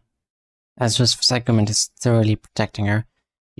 Ezra's psychoment? Wait, what? Wait, did I miss something? These armor blooms wherever yellow light strikes. The blade leaves yellow trails as it slices through the armor, but it fails to leave a deep cut. Ezra shrugs off Vespa's attacks and swiftly closes in on him. Yo! Ezra got ego as well? That's sick. The whole squad has ego now.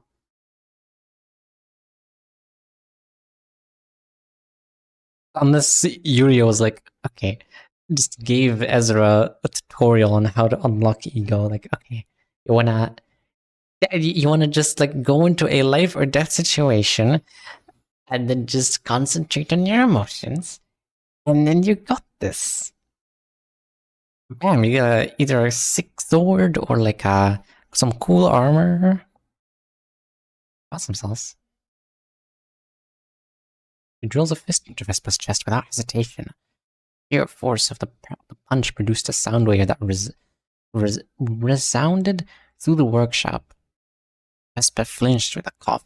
Ezra gave him no rest from the flurry of her fists. Vespa is steadily being pushed into the corner, coughing up blood. This battle is under Ezra's control now. He gives her opponent no room to brandish their sword. Ezra knows well how to fight someone armed with a bladed weapon. But Vespa is just as persistent. He won't fall down or let go of his blade. Even though his face is already covered in blood, he won't lose his balance. Despite seeing Ezra completely dominate the fight, I can't be at ease. I must reassess you. Vespa mutters something. Ezra ignores his mumbling and continues to throw punches and kicks at him. Groin, left chest, laryngeal prominence, right waist, left calf, solar plexus, left cheek, solar plexus, groin, rib, left thigh, groin again, left waist. Ezra's fists strike every known weakness of the human body that could be fatal. Vespa groans, but he does not collapse. Kick him in the balls, hell yeah. Yuri and I reached the top of the stairs and escaped the atelier. Outside of the door, we watched Ezra's fight with bated breath. A high-pitched sound was heard. Vespa is holding a harpoon in his right hand. That harpoon was lying on the floor behind Ezra mere moments ago, and there was a hole in the armor covering Ezra's left shoulder. Blood leaks from the injured shoulder, yet Ezra does not step back. She continues to pummel Vespa with her right hand. Vespa held the harpoon short and stabbed it into Ezra. Ezra took quick steps to dodge to the side, but she couldn't outspeed the thrust. The harpoon penetrated deep into Ezra's side. Nevertheless, Ezra moved forward. She wrapped her right arm around Vespa. Creak. That's the sound of bones breaking. Ezra broke Vespa's arm and snapped it. Harpoon tumbles to the floor. However, Vespa's eyes have not gone lifeless. He stares into Ezra without blinking even once. Those eyes are dangerous. Ezra cannot finish this fight. She will die if this goes on. It needs to end right this instant. Ezra, get up here now! I shouted at Ezra from the top of my lungs. She instantly backed off, kicking Vespa in the chest. Yes, detective. Ezra rapidly sprints up the stairs. Vespa has his gaze fixed on her. Yuria, seal the workshop! I yelled, ready to shut the door. Harpoon is lifted in front of his eyes. He can just telepathically lift it? He also has ego? What? Unless this is some technology I'm not aware of. Ezra climbed a staircase in a matter of seconds. She's only one step away. A yellow light flashed before my eyes. It can't be anything other than his harpoon, coming at full speed towards Ezra and towards me. Leaving in Ezra, I slammed the door shut with all my strength. The vibration sent a tremor through the building for a while. I am fortunately alive. The harpoon couldn't break through the atelier's door. And Ezra... Detective, what'll we do with your arm and leg? Doesn't it hurt bad? She was checking on me first, even when she was badly injured herself. We all survived the hunter. I heaved a sigh. Yay! Tough owl. Looking around the living room, I was greeted by the fixers of Dookie office who were still alive. And Faye was at the center of them. There's many pieces that need picking up here. Damn. I'm not gonna sugarcoat it, I'm beating. Amazing. Amazing stuff. Poor Vespa, you got absolutely rocked.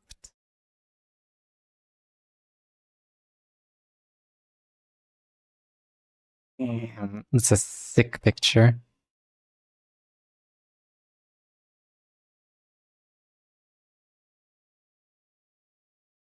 Save image.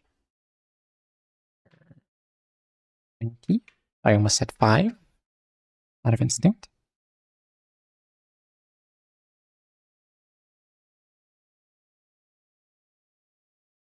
And show the image right there.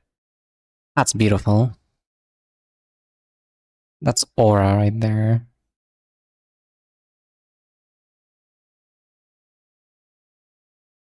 Look how crazed Vespa looks. Look how serious Ezra looks. It's so cool, dude. It's sick. Definitely one of my favorites. Very awesome sauce. Very awesome sauce.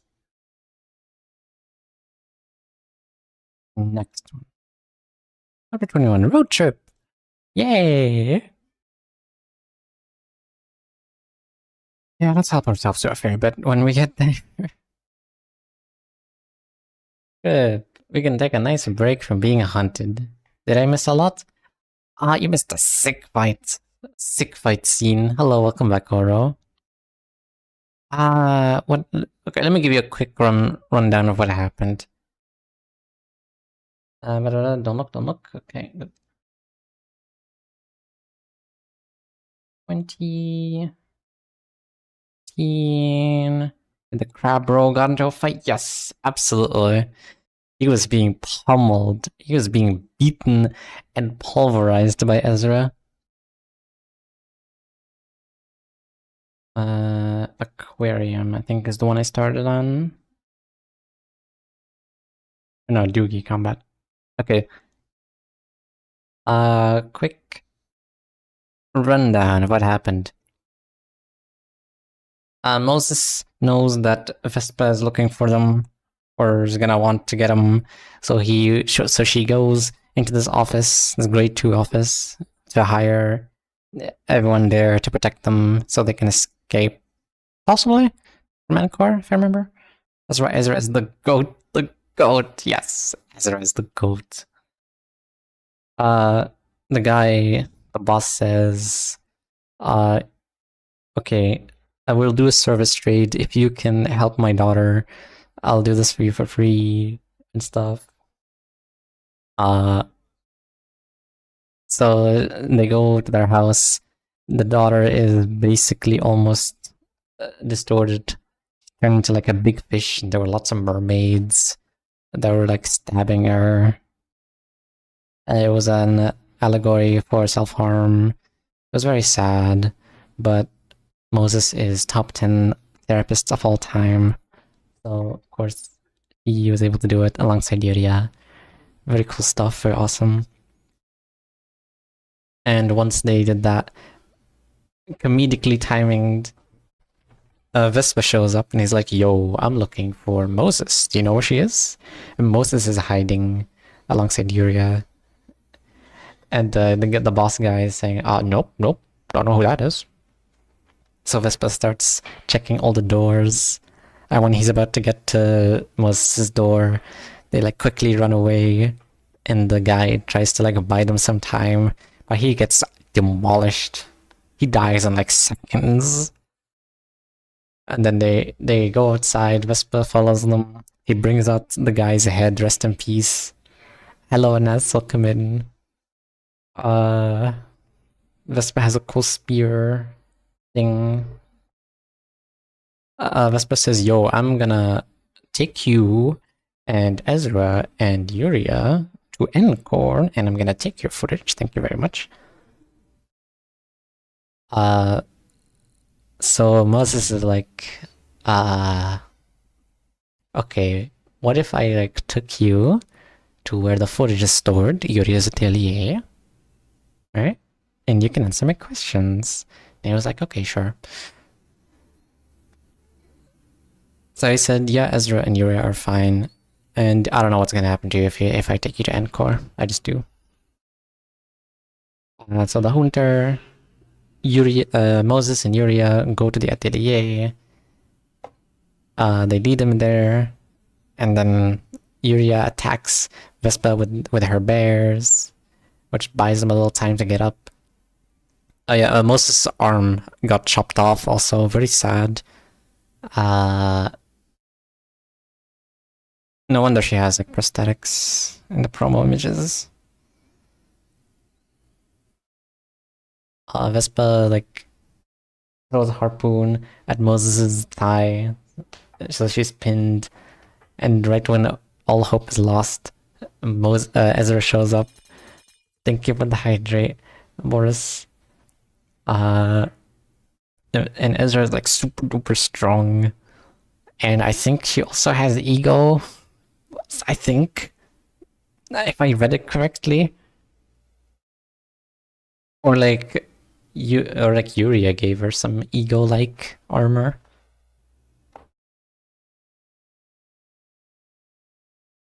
And then look at this dude. Look at this. Look at this. It's so cool. It's so aura. There's so much aura. This is amazing. It's like top 3 chapters. Probably my favorite so far. It's so cool. It is. It's amazing. Look how serious Ezra looks. What the heck? You never see that. I refer to a second one, at least at the moment. Yeah. That's since they don't know the name Eagle. So that's why I was a bit confused. Alright.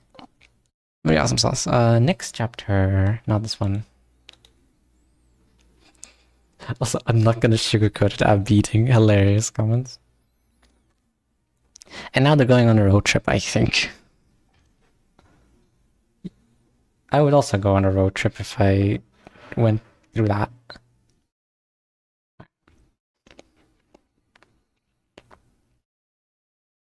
Very amazing chapter, easily one of my favorites. Yes, it's peak.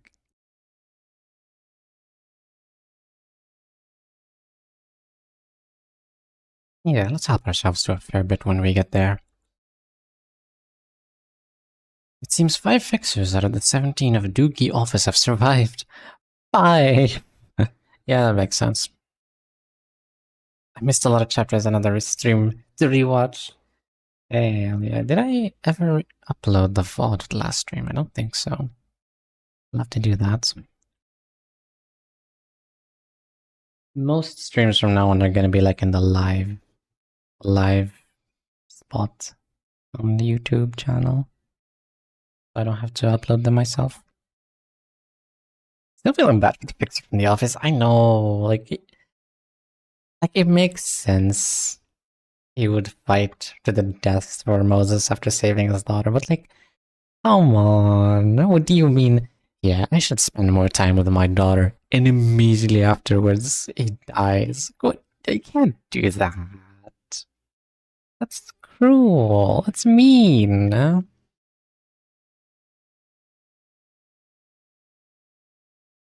No need to re-upload, they're just there now. Yeah. Alright then. Alright. Seems 5 fixers out of the 17 of Doogie office have survived. They're just as badly wounded as we are. Some have lost their arms, and most are drenched in blood. It's evident that Vespa's end goal wasn't senseless murder. He exerted the precise amount of violence that was needed to carry out his mission. He most likely withdrew from the hotel as soon as he secured Uria's body. My father has passed away, they said. I know, I'm sorry. It's the city, of course, it would be cruel. I mean, yeah.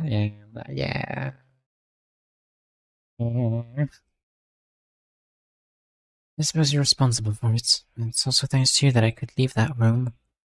Sorry about that. It was my father's choice to work in such a perilous business. True, our work is a risky one. Who's the current representative of Doogie office? I'd like to settle up the charge for this request. As per the tradition of Doogie office, Miss Faye here will be inheriting the position as representative of the office. One of the fixers spoke. A hereditary office. Combat office with a hereditary system. This office values loyalty above all else. As I suspected, moreover, the new leader is a student who hasn't reached adulthood yet. Damn. It's unfortunate, but it's as clear as day this office will disband sooner or later. Well then, Faye of Doogie office, let me ask this straight. Are you going to hold us responsible for this? The room fell quiet. My contract with Zhang Lei was a verbal one. There's no document to prove that Zhang Lei died protecting us as part of his work. The worst case scenario would be her escalating the situation to a violent conflict as payback. We'd have to fight tooth and nail against people with equally tattered bodies. Our fate is in the hands of this young representative. Everyone, let's take time to heal up before we continue this conversation. I have a lot I'd like to hear from you. Faye suggested with a calm voice. She's a wise child. EZRA broke into Vespa's car and extracted Yuria's body. Her body was untouched, just as Vespa said. Also, is Vespa just trapped forever for 10,000 years in Yuria's atelier? That's hilarious. We returned to our office with it. Vespa was surprisingly gentle about combing through our vacant home. It seems our office looked nearly identical to how it was when we left. Ezra and I took an HP tablet and went to sleep. There was much we wanted to discuss, but we were on the verge of collapse. Physically and mentally, we decided to save talk for the day after. Doogie office. Lunchtime. The three of us sat on a sofa. Faye modestly sits on the leather sofa where her father used to frequent. Oh, the music fits so well with this reading. It's very sad. I love it when perfect music shows up. President Faye, may I explain our situation and stance first? Yes, go ahead. I made a deal with Zhang Lei, the previous representative of Doogie office. The contract was set to hire all fixers of Doogie office for 2 weeks. I needed their help because we broke the taboo of District 14 and a taboo hunter began pursuing us. I agreed to pay as much as they deemed demanded according to the rules of the office. However, we only vaguely discussed the payment and never decided on an exact sum, and I didn't disclose the identity of my pursuer to them. If I told them I was being chased by a taboo hunter, most would refuse to take the request. So Zhang Lei gave me another condition. To solve the strange happening taking place in his house, I had informed him that I ran an office that solves mysteries and unsolved cases. Likely led him to bring it up. And the peculiar occurrence in his house was related to you, President Faye. I followed Zhang Lei to his house, and saved you in my house, in my own way. Thus fulfilling one of the conditions of our contract.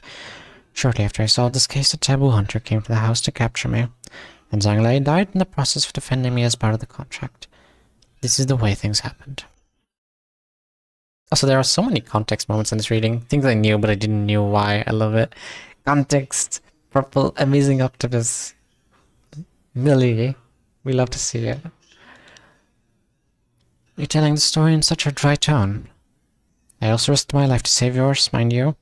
Even though there's no physical proof, I can say with certainty that I made a deal with him that involves lives and money. I know. It's not that I distrust you. I just hoped to hear you express your condolences to my father. Yes, I personally feel quite grateful to Zhang Lei as well. Even after knowing that his opponent was a taboo hunter, he didn't hesitate to brandish his weapon against him in order to protect me. Although it would be fair to say that he did it for your sake, Faye. And I heard from EZRA that she managed to safely escape from the hotel thanks to the fixers of your office. My appreciation and condolences to Zhang Lei and all the other fixers of the office who passed away knows no bounds. EZRA slowly nodded next to me. Yeah, your words hopefully comforted my father's spirit a little. Faye looked down for a short moment. Oh. The request our office has taken isn't over yet. We'll protect the people of Moses' office for the remaining 13 days. Yes, boss. The fixers of Doogie office answered in unison. I'm quite touched by your kind heart, but I must say it feels like a child playing boss more than anything. The office has already lost most of its strength. A cool-headed representative should nullify a baseless request like this and focus on reorganization. I know that my decision may seem silly to adults. You're probably thinking that it won't help us in the long run. But here's something my father once told me. Our office is bound together with loyalty, so I'd like to repay you for still staking your life to rescue me. Besides, we promised to ponder my troubles together, and you'll have to be alive for that, right? She got me there. This child may have a faint heart, but she's a person of will. A will, you say? Perfect for unlocking ego. Foreshadowing, possibly, maybe. Crane, please contact our sister offices. Tell them that Doogie office is requesting help. A fixer standing next to Faye nods. Thank you, President Faye. Our office is deeply indebted to you. I stood up and formally showed my gratitude. My father taught me what to do in case this day arrived. From now on, I'd have to learn from the people here. Faye stared into the space for a short while, immersed in thought. Let's settle up the request fee now. I'll set the amount based on the customs of Doogie office. She's meticulous in her business dealings, at least. EZRA, I'll leave this to you. I came up to the rooftop. I fished out a cigarette from my pack with my left hand and held it in my mouth. I have to light it up as well. What a nuisance. Blowing out smoke, I thought about what lay ahead of us. Detective Moses, what will you do about your smoking pipe? That's what I'd like to ask. What will you do with your workshop? My atelier will be out of commission for a while. They've wrung out all my brain power, so I won't be able to reopen the atelier anytime soon. And conjuring up bears to work for me is another mental chore. Both you and I have become useless. Actually, no. At least I can still see Distortion. I'll work like a dog once my atelier is back in business. Detective! Oh, wait. You spoke in a tiny voice. Detective! I got a huge discount! EZRA came running with a delighted look. Looks like the negotiation was a success. I pulled another cigarette out of the pack. EZRA deftly lights the cigarette in my mouth. Detective, where will we get a new arm for you? Oh, and what about that smoking pipe? You have come at the right time. We were talking about it just now. I'll have to get a new arm before we head to District 11. EZRA, may I leave you to choose the right model of prosthetic for me? Yeah, you bet. I'll find one that suits you real nicely, Detective. I'm taking it off for my real arm once I get it back. I'm taking it off for my real arm once I get it back from the pesky bee. Pesky bee. Last time I saw my right arm, he stored it in a stasis preservation cube. Maybe that stupid hornet will starve to death if we keep him trapped in my atelier for long enough. Getting it out is one way, sure, but a fixer at Vespa's level can take procedures that allow them to last long without food or water. We don't know what kind of augments Vespa has. He might have, like, emergency pockets with snacks, like a certain sinner. Which means we don't know when or if he'll actually die of starvation. Tell me, how will Vespa rampaging in your workshop affect you? Is he Rhodia or something? Maybe, yeah, possibly. Could be. Maybe Rhodia is actually secretly like a super strong fixer. Although he's probably color fixer. Like, if he can do all that, he's almost definitely color fixer.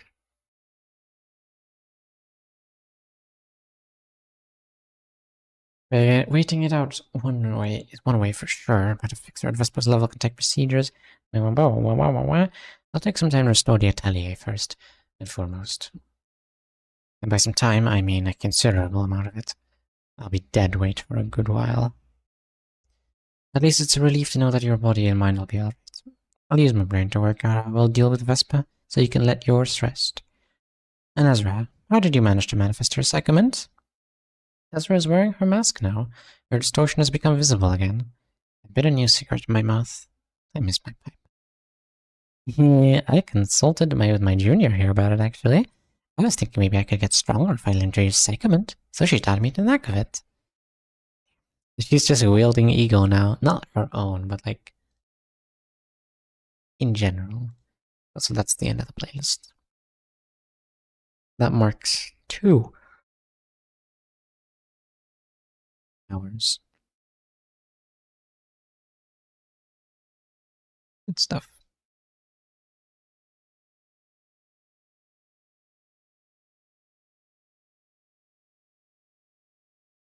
Let's see.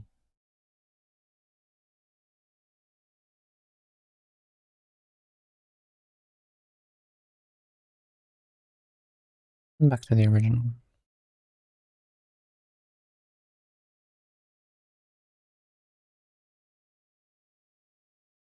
There we go.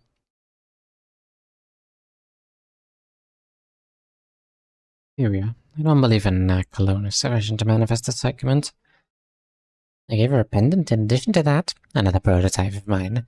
I watched the footage of EZRA Sionbei fighting the skeleton titan in Tao Yong Produce Co. over and over again. I carved a pendant that I thought would be compatible with her. The pendant I made is a catalyst for manifesting psychomint. It also helps shape the psychomint according to the carved mental image. Damn! So that'll be quite useful in the future.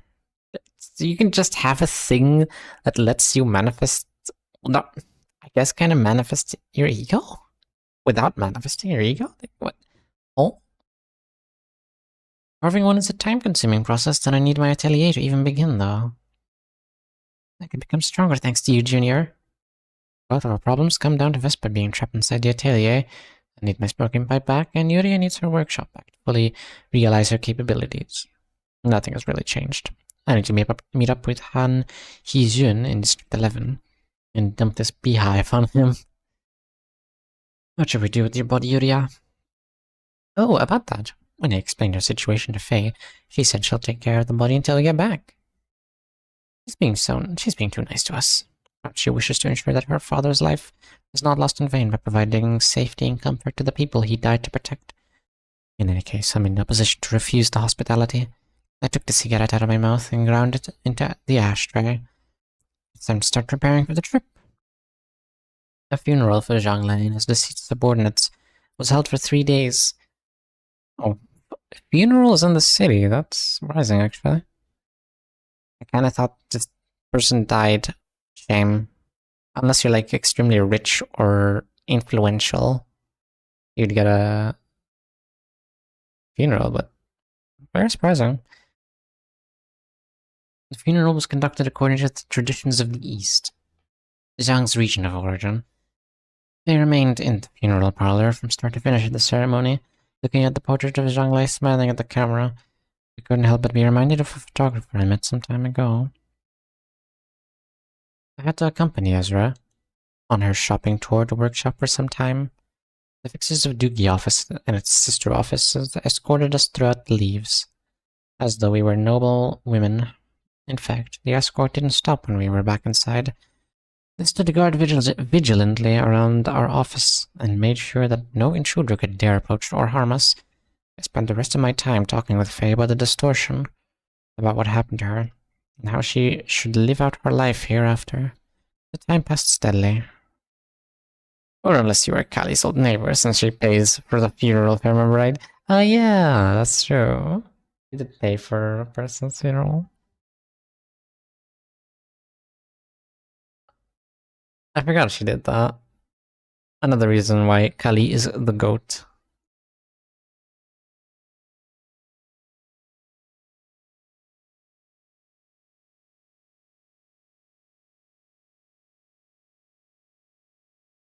I'm eating grapes.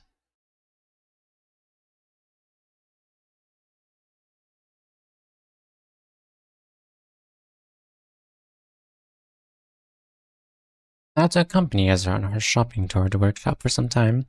The fixers of Doogie office and its sister offices escorted us through the leave. Here to share with the class. I have lots of grapes. Okay, you can have some. I was not one of the people who ate in class. Okay, I thought it was very disrespectful. How dare you need to fulfill a biological need that every living creature needs to do while some other guy is talking. That's funny. How dare you drink water without permission? What are you, a beast? What are you, a savage animal? I always thought that was very stupid. Why do you need permission to eat and drink in class? I would understand if it was disrespectful to, like, in an interview to eat, because it's a one-on-one. A classroom, a lecture, is just a guy talking, and you're just listening. I would honestly focus better if I had a snack. I had some chips. Well, I would probably focus less. I would probably focus worse if I heard every 5 seconds from everywhere around the class. It keeps getting filtered by my mic. Have you seen the memes of people having a full grill in the back of the classroom? Classic Mexican stuff. I saw a non-Mexican version of that meme where it was like a full fancy 5-star meal in the back of the class. Very fun. Memes surely transcend language barriers and cultural barriers.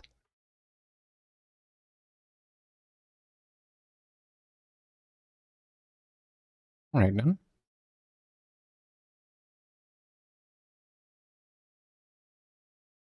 In fact, it's very real. We got the teachers to join us for tacos more than once. What? Wait, that's a thing? That's an actual thing? I thought that was a bit. I thought I was joking. I'm not playing. May as well just continue eating my food and grapes.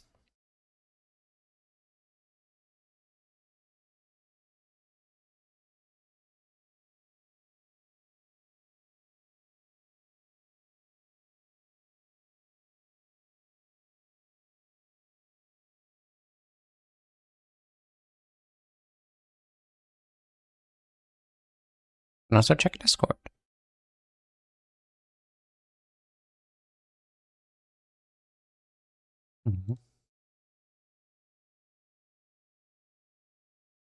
Maybe some students just ask like, "Hey teacher, you want some?" And the more relaxed teachers every now and then say, "Yeah, why not? I cancel the class to just eat." That sounds amazing. What? Laid back teachers are always the best. Like, they understand that, yeah, probably no one wants to be here. But like, we're just kind of doing it. We're just trying to have fun. Same thing to go play volleyball, but that happened only twice. Yo, Teach, you wanna go play volleyball? Yeah, there's a long while till the exam. Let's play volleyball. Let's play beach volleyball. Sounds amazing. You had an amazing class, my goodness. The closest thing our teachers did was like, I don't know, like just talk with us about real life. Like I remember I had one biology teacher I liked that just kind of talk to us about life and like that stuff. It was cool. I think it was like the first session with him as well. So it was like it was really nice. You really can tell a lot about a teacher based on like the first things they do. First impressions are like crucial. I remember one time everyone was shocked because we were like right out of holidays. It was the first class again. We were all sad that no more holidays. The teacher entered, the evil teacher entered, and we were all expecting, "Hello class, hope you enjoyed your holidays." But no. You know what they said? They said, "Take out your books." Like, how evil, how cruel must one be? Not even like say, "Hello class, take out, how were your days? I hope you enjoyed." Like, come on.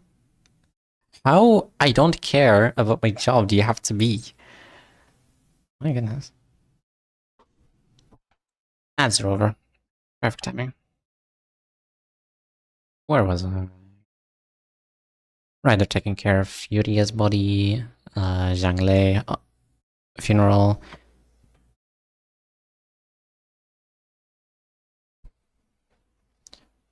Officers of Dookie office and sister offices escorted us through the leave, as though we were noble women. In fact, the escort didn't stop when we were back inside. They stood guard vigilantly around our office and made sure that no intruder could dare approach or harm us. I spent the rest of my time talking with Faye about the distortion, about what happened to her, and how she should live out her life thereafter. The time passed steadily. 30 minutes until the warp train departs. That's not good. You didn't have to slap me with that paragraph. What I hate is that some teachers still do normal class even though all grades for that year have been decided. I know! Like, I don't care.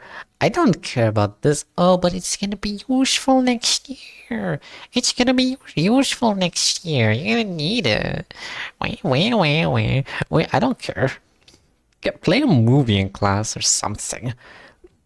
You know, There was one year where English, I kid you not, English literally did not contribute to our grade at all. You had a coefficient of 0, nothing. There was one class of English per week. It was the most nothing burger class. You know what we did there? Because the teacher was actually cool, we watched the movies. We watched the movies and played games. Not video games, but like games. Because that teacher was sane. Of course, they taught English like every now and then. Like, A, B, C, D. All right, let's watch a movie. Basically that. Do you remember an amazing first impression of a teacher? Some kids were bullying another kid, calling him idiot. Aw, I prefer class. Teacher came to us and said, "Hey, stop calling student name the idiot." Most laughed, but that was quite a bad first impression for some. The teacher didn't last long. Aww. The teacher didn't last long because he said, "Stop bullying the kid." That's sad. I hope he found a better class to teach.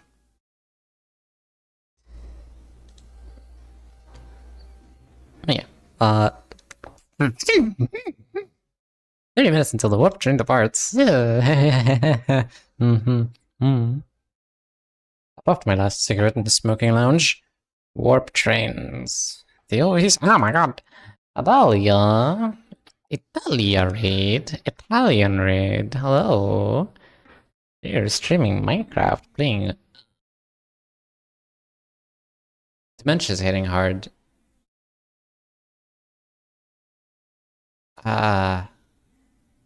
Delos runs. There we go. How did I forget the name of the server? Delos. Dalia, did you get the thingy? Did you get the thing I was looking for? You were looking for.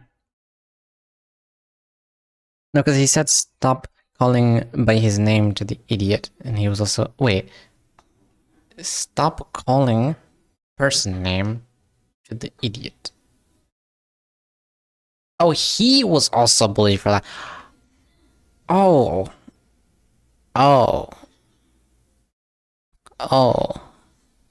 Never mind, I take everything back that I said. Terrible teacher. I hope he never teaches a class ever again. That's terrible. Damn.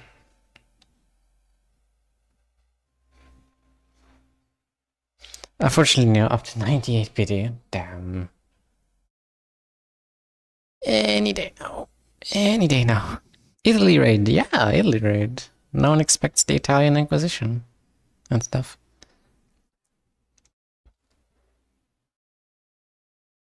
Okay, all night. Alright. Let's read Distortion Detective. What is the pity cap? 100? I'm guessing it's unlimited? There's no like hard pity anymore. You're not guaranteed to get it. Ever. I don't know why they removed that feature. Warp trains. They always reach their destination in the blink of an eye. EZRA waves at me from the platform, carrying her dimensional bag over her shoulder. She must be thrilled about this. I put Yuri in my coat pocket and made sure to tell her to act like a doll for a good while. Yeah, she's gonna be acting like a doll for a while. They in the fixers of Digi office came over to see us off. Ezra and I sat in our seats on the train. We're finally leaving. We faced so many vicissitudes up until this departure, alas. A trip, I'm so excited for it. Ezra, what awaits us there might be even more intense than the things we've gone through recently. And food, too. I've only seen the food of the southern districts in pictures, so I've always wanted to try it myself. Let's help ourselves to a fair bit when we get there. Oh yeah! I closed my eyes. Maybe when I opened my eyes, we were already at our destination. They skipped through the warp train. This probably would have been a very different story.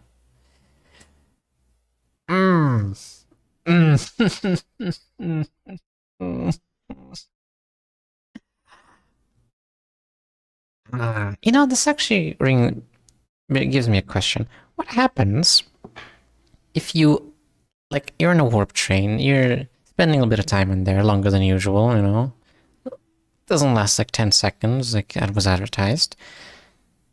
And like, what happens if you eventually like unlock ego or distort?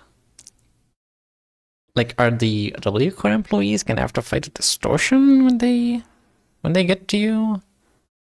Do you just keep your ego? Does it reset? Like, how? I like trains. I'm sure they'll have such a great time. Yeah, they had a great time. Moses closed her eyes, she opened them, and she was there. Truly amazing stuff.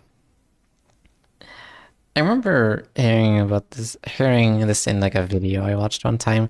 The best thing about warp trains is how much of a gut punch it is whenever you hear the words "person rode a warp train," like, and they just casually throw it in a conversation. Like, you mean you can't just? Now that I cooled off after my longest stream ever, congratulations. How's the reading going? It's going great. Had a bunch of fun chapters. They solved a distortion. They fought Vespa. It was a very cool fight. EZRA used some ego. Very cool Saw stuff. They rode a warp train. They got there immediately. Could Carmen reach you in the train, considering it moves to another dimension? I mean, the light is inside people's hearts, right? Technically, it would be able to get to anyone. Although in the Arknights collab, it was only able to distort mayors once they got close to the portal back to the city. So I don't know. Maybe yes, maybe no. Who knows? Okay, then. What happened? My eyes were already at our destination. The warp train station is District 11, where the nest of a K car is located, where Han Hee-jun is, and where that person is. That person.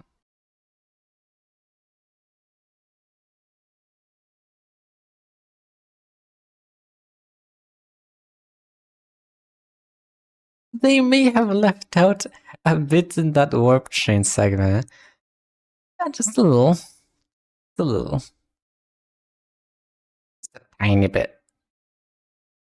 Just a small smidge.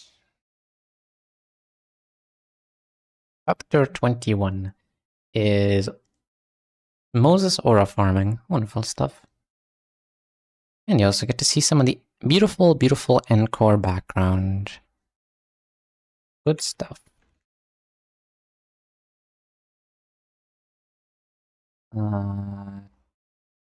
Hit, browse. One. Oh, look at this. Look at this aura farming. Yes, Moses, we see the fit. Good stuff. Look at the gray buildings. Good stuff. I don't think Carmen can reach you in the train, since the portal likely closes after the train has passed through, similar to how Faust couldn't access the diesel shaft in the train. That's true, that is true.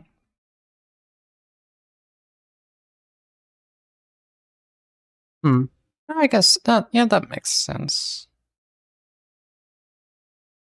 That makes sense.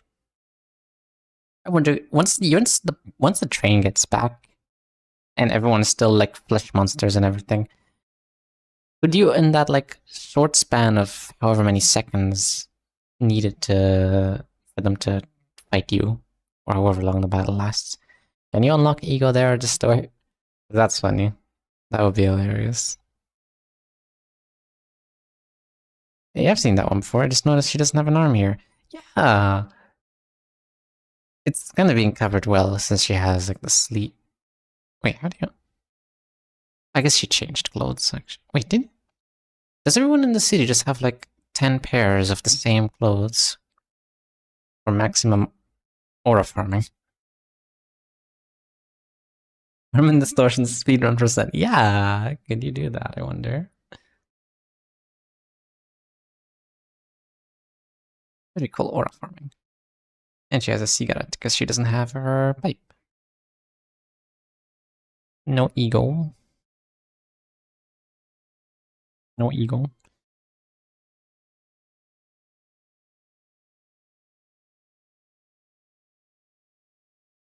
Alright then. Next, Peter. Part 1's epilogue, Part 2's prologue. Ooh.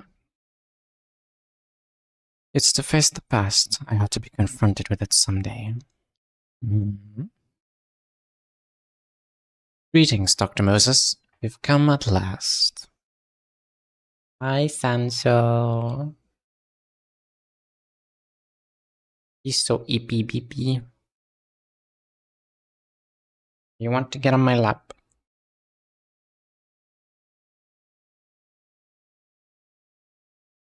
Okay. No, you don't.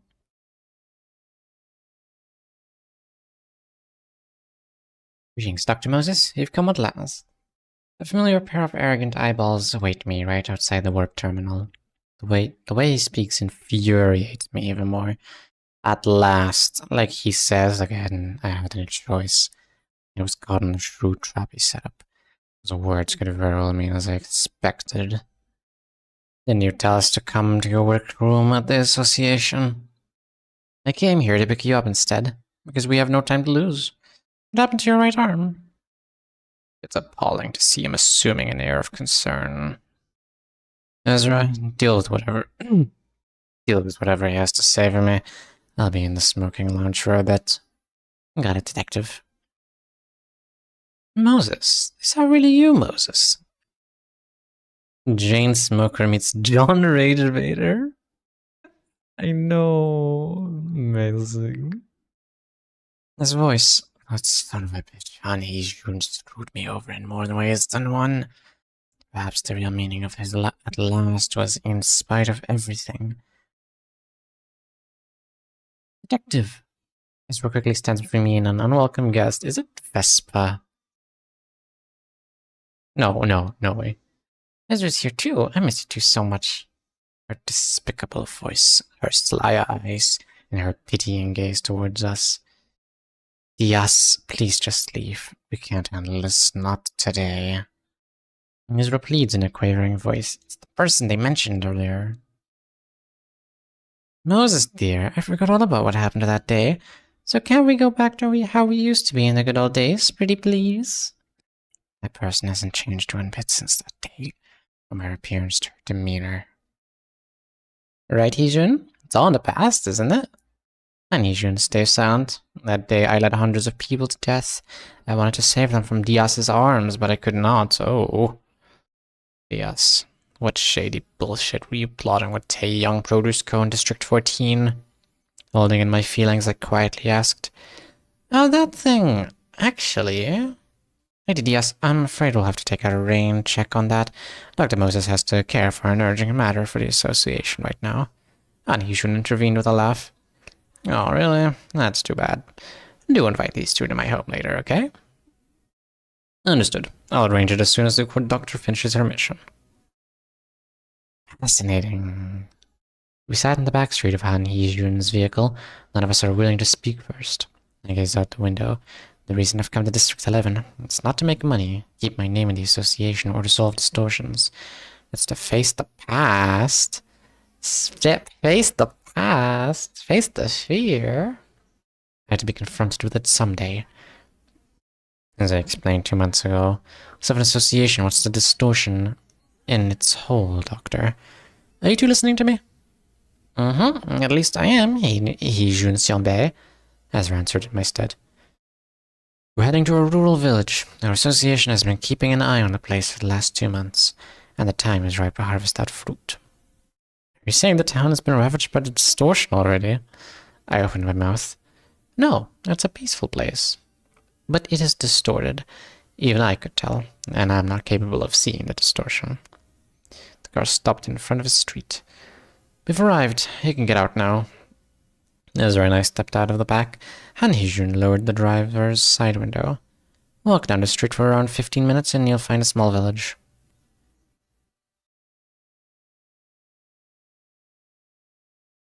And what exactly am I supposed to do there? I haven't received any documentation detailing the mission. I took a pack of cigarettes out of the inner pocket of my coat and held a cigarette in my mouth. EZRA lights it up. Dr. Moses, your smoking pipe? Your smoking pipe? Surprised, and Hijun asked. It's a long story. So, care to remind me what we should do here? You'll see once you enter the village. Your work is to investigate the place and draw a cogent conclusion from it. Afterwards, report what happened in the village to the association. I swung my hand at Hijun as a gesture that he's told me enough, and as such can sod off now. Dr. Moses, this'll be a wretched job. I puffed a smoke into the air, and Hijun raises the window back up. Please survive. He just won't stop being an ominous sod, leaving us behind. He drove sodly away. Sod, sod, sod. EZRA, Yuria, get ready. Yes, Detective. EZRA tightens the grip on her dimensional bag. I was too cramped. Yuria climbed out of my pocket and assumed it my shoulder. We walked along the narrow street and headed into the village. Picture. Yes. Person. Hello. User matters setipendre. That's not English. User matters setipendre. Very fancy. Very fancy. Oh my god. Very fancy. Oh, I see the Egyptian-looking eye here, which reminded me of the Ujat. And I remember in the Library of Runa, the Ujat said something about Diaz, and our only goal is achieving Diaz's goal or something. What are you? Who are you? Why are you so mysterious? Who did you kill? Why did you kill? So many mysteries. Also a short chapter, that one. That's an amazing picture as well. Oh my god. It's a picture of chapter 22. It's a picture of Diaz coming in for a hug right towards Moses and EZRA standing right and in between, while Hijun looks dead inside. Wonderful, wonderful stuff. Look at this. Look at this. It's adorable. It's amazing. She just seems like such an interesting character, but I know nothing about her. Really. She does seem like a very interesting character.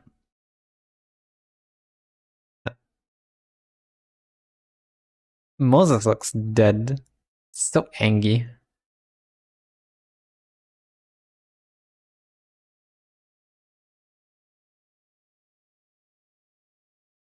Well then, also thank you for the hydrate unless I didn't see that.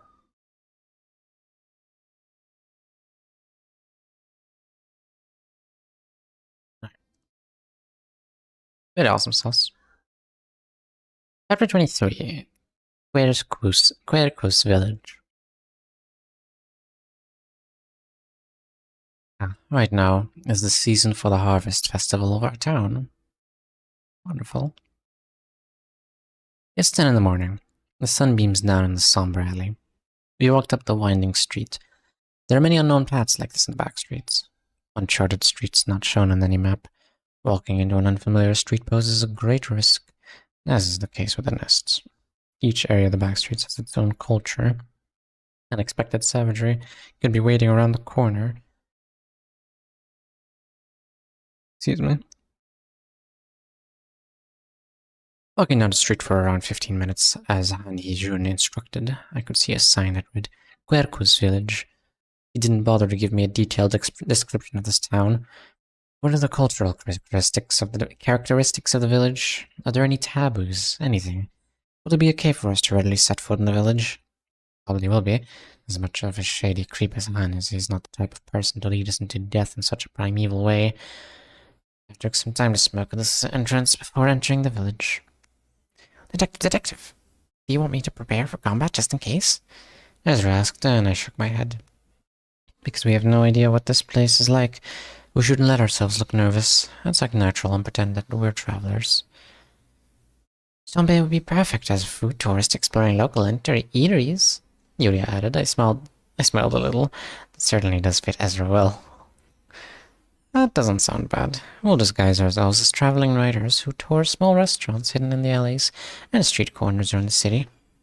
My work is to cover the venues and evaluate the quality of their food.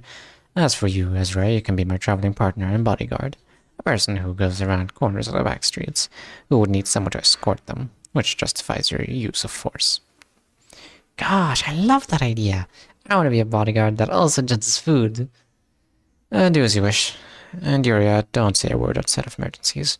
And keep your voice low when you do have to talk. It'd be a hassle to explain how Teddy Bear can move and speak to the townsfolk. Duly noted. I ashed my cigarette in the portable ashtray. Alright, time to head in. When I entered the town, I couldn't believe my eyes. It's a quiet and cozy place. Lush flowers and grass line in the streets.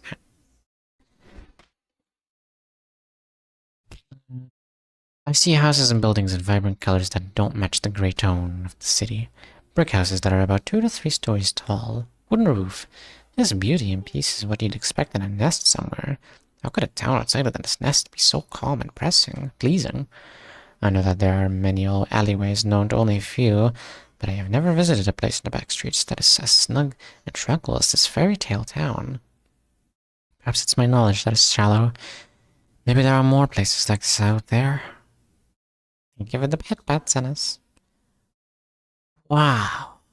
EZRA seems to be struck with amazement as well. I looked around to see if there was any villager I can talk to. Not a single person outside. Ow. Perhaps it's obvious. This is a weekday. The townspeople likely have jobs to do and money to earn. Even then, this is eerily quiet. Looks like I'll have to poke around the building in the town. The restaurant should be an ideal starter. Ezra, look for eateries nearby. Will do. Ezra takes the lead with brisk steps. He seems quite excited. I'll easily follow her along.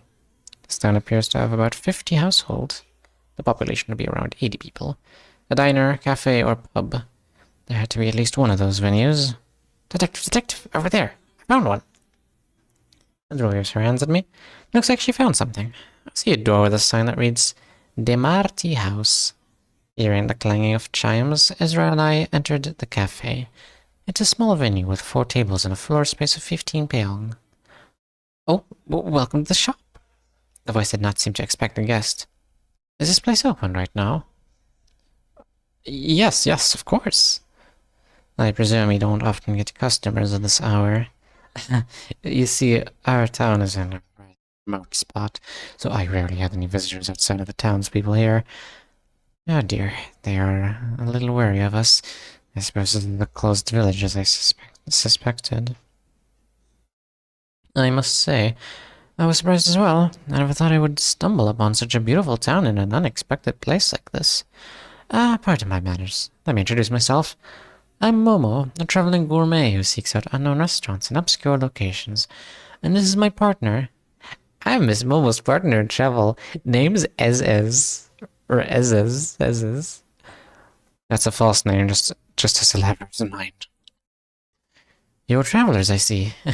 Our town certainly is pretty, but I'm afraid it's not famous for its food.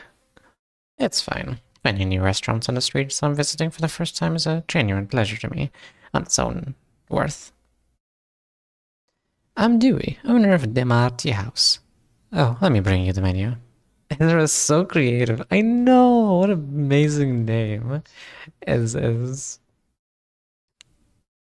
We chose a table and took a seat. It's a charming little tea house. I can feel the warmth of a wooden construction.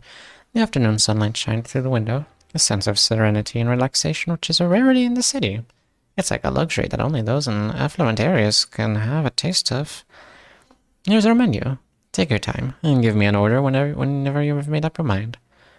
Whoa, it's only just that. A true alley restaurant connoisseur should try out every dish on the menu, right, Miss Momo? EZRA, you glutton. Slow down, Miss SS. Did you forget there are rules to only try 3 dishes the chef recommends? I likely pinched Ezra's hand. She frowned a little in response. Dewey looks at us with a smile, seemingly amused by our little banter. Oi, isn't that dull Kokomi the red bear? Kokomi? Kokomi? Wait, that's the bear that what's her name? Damn it, it's been so long since I played Limbus. Damn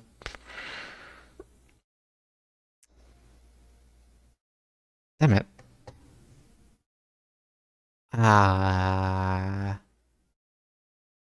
Yes, Garon, thank you. Garon's favorite. How did I forget Garon?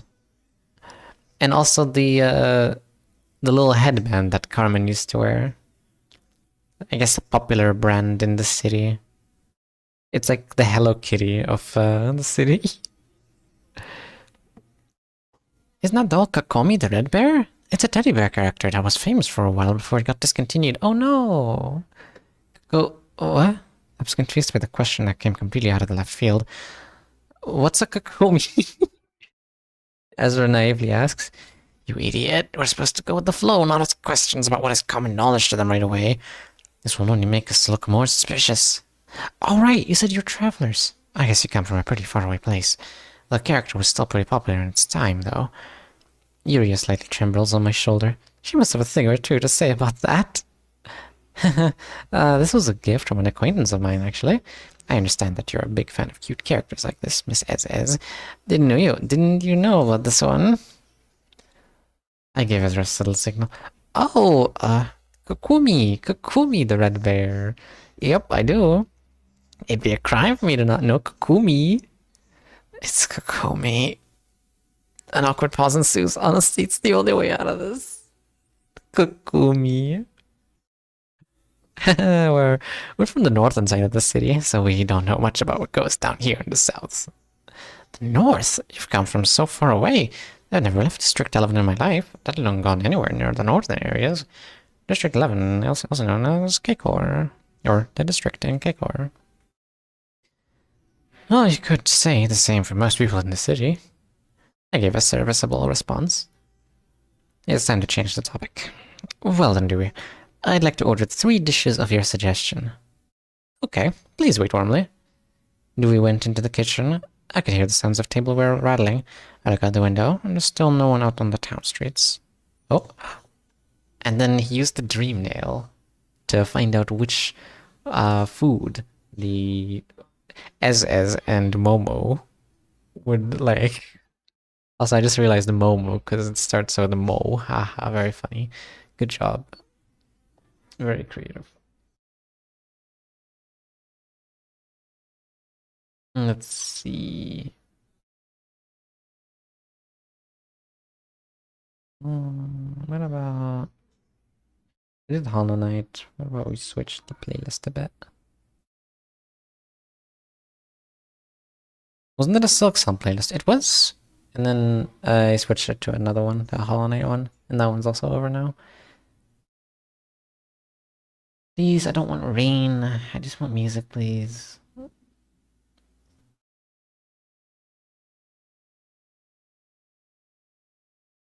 Zelda music. Not this time. Don't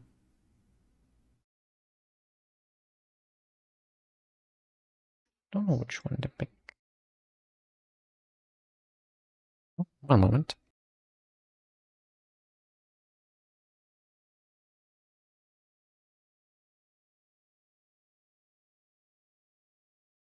Alright.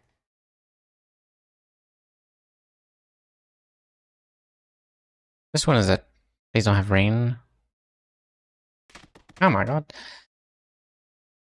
A read from Katigaru. Hello. You came at an unfortunate time. I have to be back in a moment. Trying to come back as soon as possible. But hello! You're playing Persona 5. I need to play that game. I actually have it. Though I heard that everyone knows that real Persona fans don't play the games. So, sorry, Kategoro. I hope you had a good time. My name is Nino, I'm a magical cat, and we're doing a reading stream today. We're reading Distortion Detective. If any of you are heard the read, feel free to take your leave and take care of yourselves. Thank you for trusting me with your viewers, Kategoro. I'll be back in a moment. Here's Deltaro music.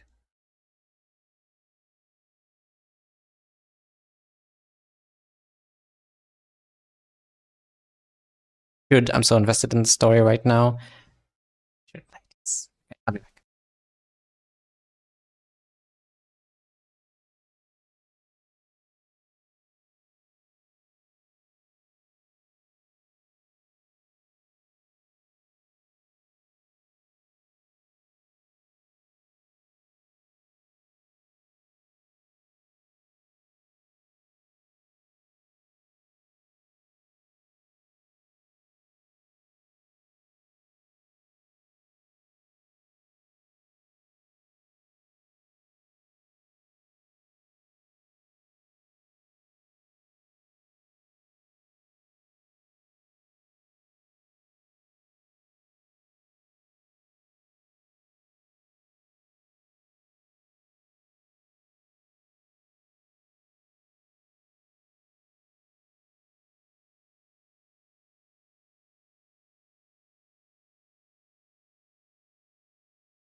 I'm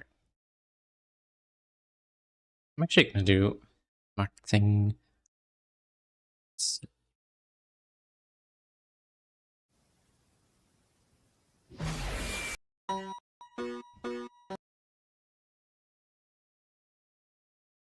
Unbelievable.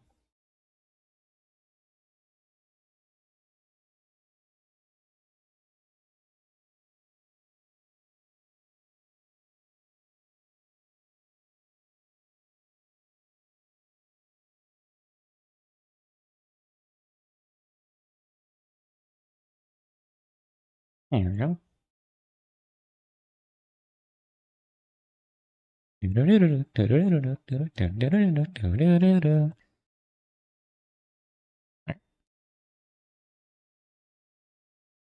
Continue. North? I've become so far away. I would never left District 11 in my life, let alone gone anywhere near the northern areas. Well, you could say the same for most people in the city. I give a serviceable response. It's time to change the topic. Well then, Dewey, I'd like to order 3 dishes of your suggestion. Okay, please wait warmly. Dewey went into the kitchen. I could hear the sounds of tableware rattling. I looked out the window. There's still no one out the town streets. I'm red for an amazing reason. Hi, Fangs. Why am I red? Why am I evil? Wow. Oh. That's the sign of a broken redeem right there. Thanks, Fangs. Awesome. I love reading without glasses. No, this is...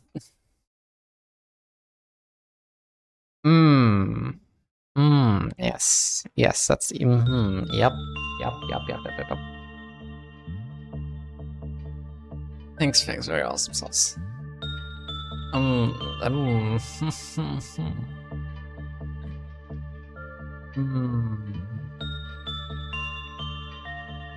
Mid work. Mid. I need to play Lobotomy one of these days. I would love to watch.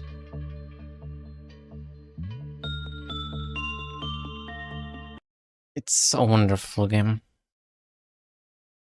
But you know the kinds of games I like. So I don't know if that means good news or bad news. How are you doing, things? Hope you're doing well. I'm not anymore. Because I'm blurry. Unbelievable, how could you? Reading Distortion Detective. I have to get so close to the screen, oh my god. We went into the kitchen, I could hear the sounds of tableware rattling. Is this town always so quiet? I talked to the kitchen with a somewhat loud voice. Right now, it's the season for the harvest festival of our town. People who have got time to spare are preparing the ceremony at the town hall. Period of celebration. A closed village and unique customs, not a good combination. Things like this usually follow a formula. The formula usually ends with creepy cannibalism ceremonies or cult carnage parties. However, if this one was one of those predictable cases, Section 2 of the 7 wouldn't have bothered to entrust me with solving it. I'll take a straightforward approach. A harvest festival? Could we join that festival if you don't mind? Depending on the village's reaction, this can be categorized into one of the 2 types. Rejecting outsiders, or actively inviting them to participate. In the case of the latter, there's a high probability that the outsider ends up being the sacrificial lamb.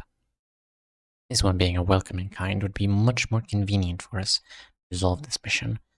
It's simply too much of a hassle to try and sneak into a festival that excludes outsiders. Of course, a festival becomes merrier with more people enjoying it. Dewey came out of the kitchen with food for us. Black tea, pancakes, and omelets. Looks plain. Ezra's eyes sparkled. Well then, enjoy your food. I'll go ask everyone in town hall. Thank you. Smiling, Dewey left the restaurant. Ezra, what do you think? It's quite orthodox.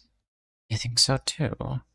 Yep, a fairly sweet vanilla-flavored pancake, a moderately soft omelet, and a moderately fragrant cup of black tea. All standard. I guess I should just leave her to fill her stomach for now. I ran my eyes over the tea shop again. I still don't see any apparent anomalies. This is nothing more than a cozy tea house. Some time has passed. Door chimes rang as Dewey returned to the tea shop.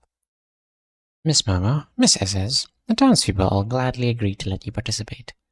Shall we head to the town hall if you're done eating? Quite the welcoming kind. I have no reason to refuse it. The faster this job is dealt with, the better. Will do. Miss Esses, how did you enjoy the meal? It was overwhelmingly satisfying, Miss Momo. You left the restaurant to follow Dewey. The time is just past 1 p.m. This village is a fascinating sight to behold. If I ever earn the right to retire and live to an old age, perhaps this is where I choose to spend the rest of my life. While I was immersed in such thoughts, we arrived at the town hall. This appears to be the widest building in town. Everyone, here are Miss Momo and Miss Ezez, the visitors I told you about earlier. EZRA and I nodded greeting. There are about 40 people inside the building. Each of them bids us a welcome. This is not good. I looked at EZRA, then back at the townsfolk. Now I understand why Han Hee-jun gave me this job. A pleasure to meet you. I am Domis, head of this village. I heard from Dewey that you two are travelers. Yes, we're travelers who search for restaurants around corners of the streets. I'm Momo, and this is Ezez. Hello. Hello. EZRA cheerfully greets them. Thank you for allowing strangers like us to join the festival of your village. That's the charm of traveling, isn't it? Besides, festivals are more fun where there are more people to celebrate together. Funny that this is the song of the festival playing right now. The townspeople are making effigies out of 3 branches. We'd like to help you out with the preparation. Oh. One moment.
Back again.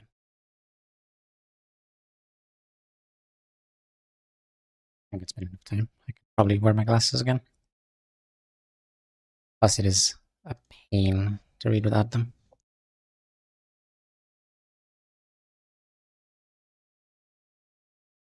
We'd like to help you out with the preparation. Oh no, you've come from a far place, you deserve some rest. I believe participating in all stages of a festival, starting with its preparation, is the way to truly enjoy it, as you mentioned. Domus laughed. You raise a good point. And I'll tell the people here that you two are helping out as well. We helped the townsfolk with preparing the festival for a while. We carefully watched them while we worked. But I see it confirms that the suspicion I have is not just my imagination. Is there a place where I can smoke in this village? I asked a villager standing next to me.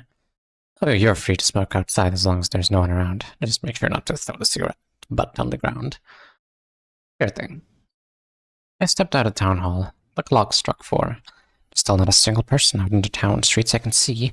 I went to a remote place and pulled out a cigarette, and I placed a hand to my forehead. Detective Moses, did you figure out anything? Yuria whispered. I puffed out smoke. Yes, I cannot see the distortion from any of the town people here. Unless they are the distortion.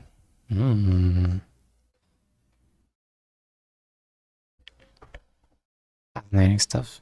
Maybe it's something similar to Yuria, who, like, summons teddy bears. Maybe this is just a person who summons more people. Chapter 24. The Emotions of Life, Chinese. The festival is about to begin. You know when they put Chinese, it's gonna be good. You can't see the distortions. That has to mean all the villagers of segment according to our theory so far. We'll see soon enough. So I stared at the cigarette smoke I had just puffed out. If I had my smoking pipe, I could have used the white breath to grasp the truth of this festival and the situation a bit more easily. The pipe and Vespa. It's like thinking about overdue homework you procrastinated on the whole night. I walked back to the town hall. Miss Mo! Ezra waves her hand at me as if she were waiting for me to come back. Dewey's next to her. What's the business, Miss Ezra's? You see, Miss Momo, it's almost time for dinner, so they're asking us to aid them with preparing food for the festival. I thought epicures like us would love to see the process firsthand. Oh dear, I'm not cut out for cooking. Oh no. Oh, but Miss Momo is a terrible cook. What do we do? How I wish I could smack her upside the head. I'll help you out by your side, so don't be anxious. Dewey kindly spoke. And my wife is here to help us as well. Nice to meet you. I'm Miu. Let's all work together to prepare the food. I can't see any distortion from this person either. I'll try, though as Miss S has mentioned, I'm not exactly skilled in the culinary arts myself. Don't worry too much about it. We picked special kinds of food for the festival. What do you mean by that? Miu said, a special dish. Human meat would be too cliché for this case.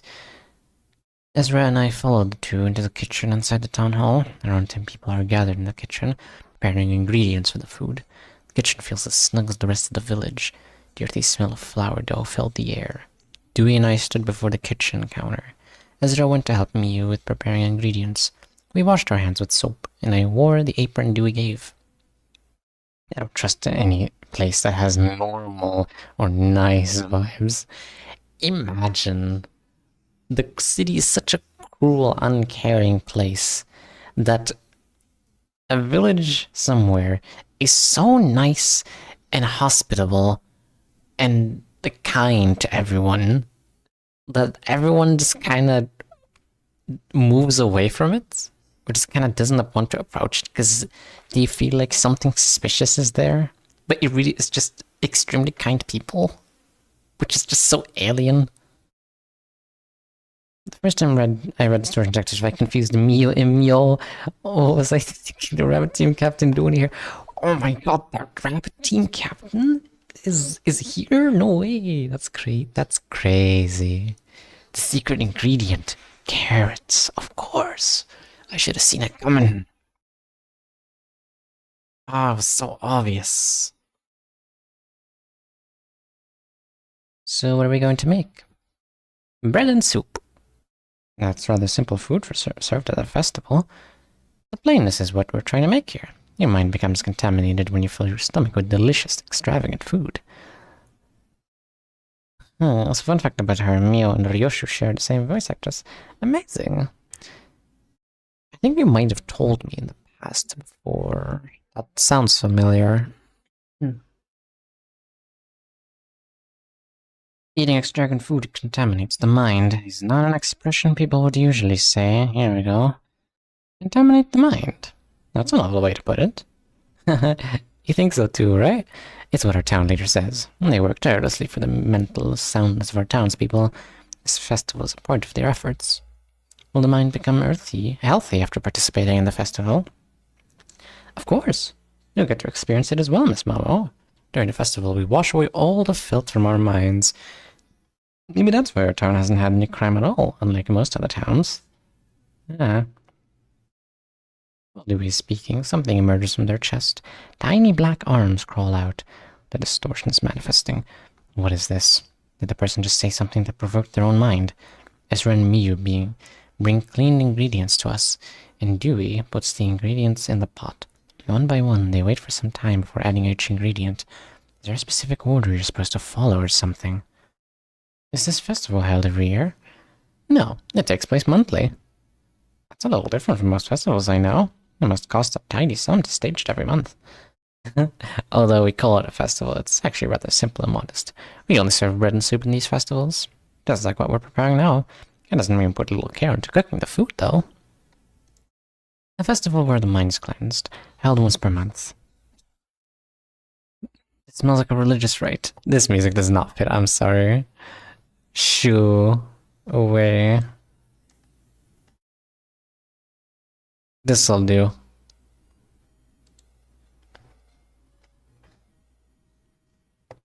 Actually, you know what? Hold on. This is a playlist I like. 3 hours. Wonderful. They have a 2-hour version and a 3-hour version.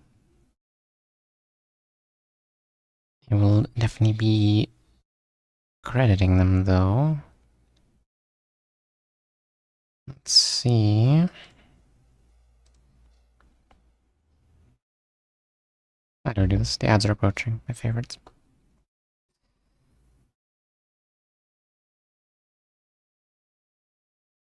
That works. And then do this. And then something like this.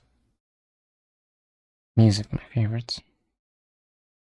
It's a bit small, so I have to make it a bit bigger.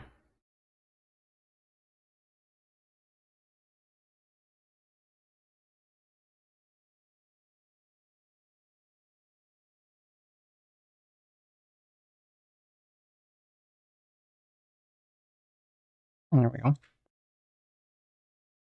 Is the artist.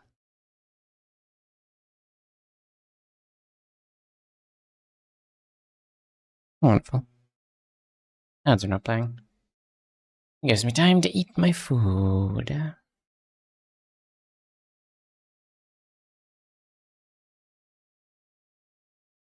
have pizza.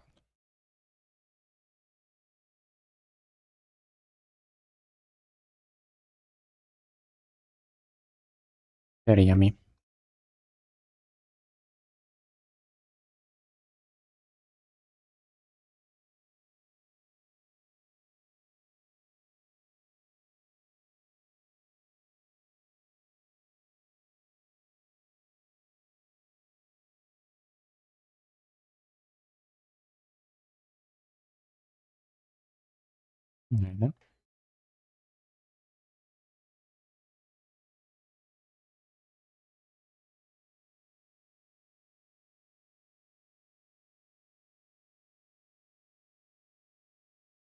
I also have tea.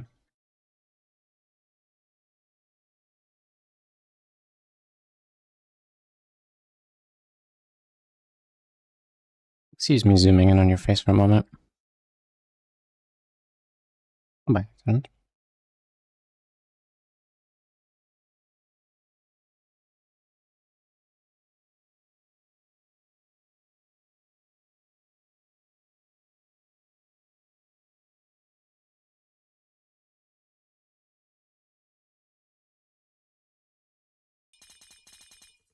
I remember.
Should be over right now. Wonderful. He's still hot, so I'll just drink water instead.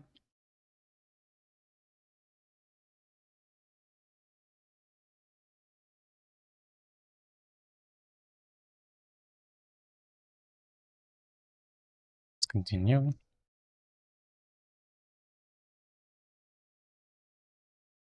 Festival where the mind is cleansed, held once per month. Smells like a religious rite. Furthermore, the soup has no meat or any animal protein. It's cooked purely with greens and vegetables, carrots, potatoes, mushrooms, and more. An average vegetarian food, denouncing meat as an impure food, is a belief commonly seen in many religious activities. Okay, Miss Momo. Let's season the food with a pinch of salt now. A festival where the mind is cleansed, townspeople whose distortions cannot be seen. Dewey's sudden manifestation of the distortion. I need a few more clues to draw out an answer. Wait, Miss Momo, that's sugar, not salt. Cooking is almost finished. I didn't see any suspicious ingredients such as hallucinogens being added to the soup through the process. The festival is about to begin. People sit around tables for 6 in the town hall cafeteria. Bowls of the soup we made are placed on each table. A loaf of baked bread is put in front of each of us. Our table consisted of EZRA, Dewey, Mia, and myself, and lastly the town leader, along with a couple of life-sized wooden effigies. They're the figures the townsfolk were making during the daytime. The effigies also have soup and bread placed in front of them. I looked around. There's a stage at the front of the dining hall. On the stage is a steel chair. The cafeteria is structured in a way that people can see the stage from their tables. Miss Momo, it's completely devoid of meat. There's Rovine sitting across from me. I ignored her. There are more important matters to address. I can see now the distortion from the townspeople. The degrees of the distortions are all mild and slight, like Dewey's. I reckon not everyone in town has joined this festival. There are 57 people in this dining hall, excluding EZRA and I. No, that's not the case. All villagers are gathered here. The town leader answered. Town seemed to have about 50 households. If it's true that these people are the whole population of the town, that would mean most of them live alone. However, if I take the wooden effigies into account, the total becomes 102. It isn't far from my estimate. It's even possible that these effigies are occupying the seats where the townsfolk used to be. Where have they disappeared to? I need to investigate that. Oh no, they're turning people into mannequins. You must be remarkably pure of heart, Miss Momo. The town leader spoke graciously. I don't see any filth in you. Mysterious phrase. Oh, that's interesting. Do they mean by filth, do they mean distortion? Can this person also see distortion? Now everyone, let the Harvest Festival begin. The town leader stood up and announced with a loud voice. Let us laugh first. All the townsfolk burst out in laughter at the same time, including Dewey and me. I laughed along. In a festival you're joining for the first time, you have to observe the mood and the people and follow their behavior accordingly. As well, awkwardly laughed. The collective laughing fit went on for 10 minutes. When the town leader abruptly stopped laughing, the townspeople simultaneously quieted down. The town leader sat down. The distortions of the people progressed a little. Let us eat the soup. The leader spoke with majesty. The soup has a clean, savory taste. The bowl wasn't too large, so I could eat all of it before 5 minutes passed. Let us gush out our anger. You filthy, heinous bastards. The town leader lashed out at the wooden effigies sitting at our table. People all yelled profanities too vulgar for description at the effigies sitting on the table. What are they upset about? Dewey and me are doing the same, swearing with forbidding faces. EZRA and I followed suit. Oh. The townspeople's distortions progressed further once again. The town leader stopped cursing. The whole cafeteria fell quiet. No, this is the cult-like action I was expecting. Weird laughing, soup, all weird stuff. Insulting mannequins. Hell yeah. Let us eat the bread, the town leader said, slowing their ragged breath. It's an ordinary loaf of buttered bread made from flour. The loaf is about the size of a fist. Doesn't have any particular flavor. People quietly ate the bread. I could hear a loud noise of teeth biting into something hard next to me. Ah. Dewey started bleeding from their mouth. A black object was inside the bread they were holding. That seems to be what broke their teeth. Nothing feels familiar for some reason. A round of applause! Thing seems familiar for some reason. Following the town leader's words, the people stopped musing. Dewey, go to the chair. Okay, here's my prediction. The black object is a monolith, and it's gonna cause the guy to distort. That's my prediction. Yes. Dewey slowly rose from the seat and walked to the front of the dining hall. They climbed to the stage and sat in the steel chair. Let us all cry for Dewey, who will receive all of our filth. Yep, that's exactly what it is. The town leader says, gritting their teeth and dropping tears. Everyone in the dining hall wails. The people cried their hearts out for Dewey. Something starts to happen. The distortions of the townsfolk grow severe. The leader puts a tiny black box on Dewey's head. That thing bears a close resemblance to the box we saw Taeyong produce go. The only difference is the size.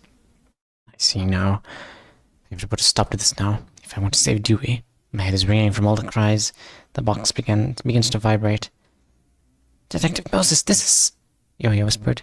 Ezra, pull Dewey away from the chair right now. Got it, Detective.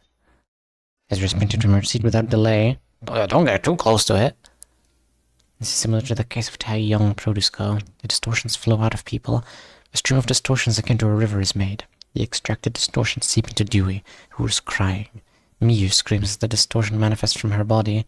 Her distortion is then pulled out of her, flowing to Dewey. Dewey is taking up all the distortions of the villagers. In their words, they're receiving their filth. The place is filled with the sound of laments. Dewey's body gradually swells in an unstable manner. This is driving me mad. If I had a nickel for every time something extremely weird has happened in a small town within K-Cord, I'd have 2 nickels. Which isn't much, but it's weird that it's happened twice. Town within K-Cord... What's the first one? I forgot. I feel like it's something from Count of 4.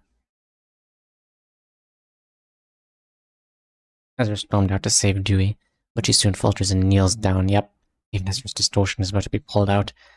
If the distortion is extracted from a person, will the mental scars associated with it be erased? No, it is not the time to think about such things. I smashed my right elbow on the table. A bleed extends from my prosthetic arm. The dining hall is still echoing with sorrowful cries. Go to 3, I say. Go to 3, what happened?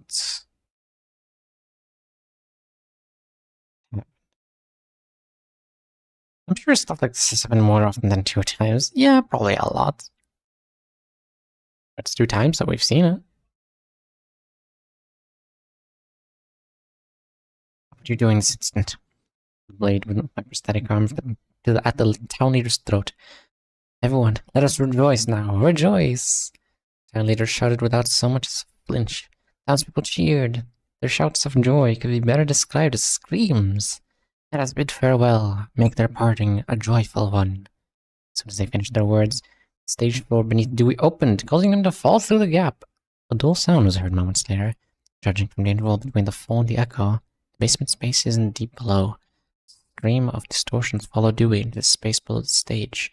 The trapdoor begins to close. Screams of bliss continue. Ezra, we need to go after Dewey. I went forward and helped Ezra up. Curses. I was about to close. I used all of my strength to get up to the stage carrying Ezra, who was on the verge of fainting. I pushed her down the opening while making the fall myself. Bounced up with Ezra. Thankfully, I didn't fall from a height too high. When I looked up, the ceiling was already shut on us. I could still faintly hear the cheering of the townspeople. Putrid smell stings my nose. I had to look at my surroundings. Ugh.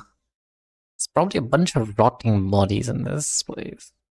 Detective Moses, over there. Yuria said, her voice shaking. You've got to be. It's my hand on my forehead. This is a prison. The distortion of distortions. The distortion of a single individual. It's an amalgamation of people's distortions. There are 45 such distortions down here. They match the number of wooden effigies I saw above. These are multiple distortions coalesced into large masses. I cannot begin to speculate the cause of the abilities of these entities. Dewey moans and squirms, their flesh expands and bursts. From the ruptures, arms and legs grow out. A swarm of butterflies come forth. Soap suds pour out. Utterly unfathomable distortions start crawling in our direction. I don't have my pipe with me. Ezra is lying unconscious. Fortunately, there's a door behind us. Yuria, can you open your workshop now? Quietly spoke. Yes, I can. Then summon it now. Understood, Detective Moses. Are they gonna summon the guy as well? I need to turn on the lights. There. Yuria hopped out of my shoulder and touched the steel door. Now, if I could open this door. Holding on with the steel door, however, it won't budge. I used the fairy I'd been keeping in the inner coat of my pocket and gave it another. The steel door still refused to move. That means this door is an unlocked portal that leads to another space. This is functionally closer to a wall. It has been sealed from the outside. Defined as a door that won't ever see its intended use. The distortion is getting closer to us. Kept forcefully pulling this, probably very horror. Probably very scary. Imagine this creature of dozens of people's trauma is just slowly crawling towards you. In a very dark place that smells terrible while it's moaning. Probably not good. I kept forcefully pulling the doorknob with all my might. My right arm was stretched tight. I have nothing else but the motor strength of my prosthetic arm to rely on. This is an expensive arm EZRA picked for me. Hoping that EZRA's choice of prosthetic limb was correct, I pulled the doorknob using all my strength. Steel chafing against the door frame produced a loud grating noise. The ear-piercing screech drew the attention of a bestial distortion, which then started running towards me. Screws on my right arm squeak. The joints connecting the prosthetic arm to my shoulder are starting to break from the strain. Blood leaking from the opened gaps. It hurts like hell. Got my eyes tight and squeezed out my strength one more time. Crank! On the roaring metallic noise, the door swung open. Wait, did you see? Check the image for the last chapter. Hold on. Let me finish this one just so I don't get where I am. A flash of yellow light bolted across the room in a straight line. Oh no. A gaping hole was made in the body of the beast-like distortion that had almost reached me. The yellow harpoon got lodged in the wall on the opposite side of the room. Vespa stands in front of the open door. Hi! Long time no see. With matted hair and a haggard look. He looked around for a bit before drawing his yellow huando. Dr. Moses, you will have to take responsibility for what you've done. Glaring at me, Vespa spoke in a deep voice. This was chapter 24. Average psychiatric experience. Of course. I didn't look at the last one. Oh my god. Okay, we get to see 2 now. Thank you for reminding me. That would have completely forgotten. This one's chapter 23, and this one is chapter 24. Oh my, that looks wonderful. Chapter 23 is the beautiful, wonderful village. It does look very peaceful. I understand why Moses would want to retire there. And chapter 24 is everyone's distortion and agony and pain being sucked into the poor guy who for some reason has Philip's haircut. Don't know why, but that's a thing. Here is chapter 23 for you to see. Oh, very awesome. Look at Ezra, so happy. Wow. Here's Moses and the brick houses. Very awesome. Very good stuff.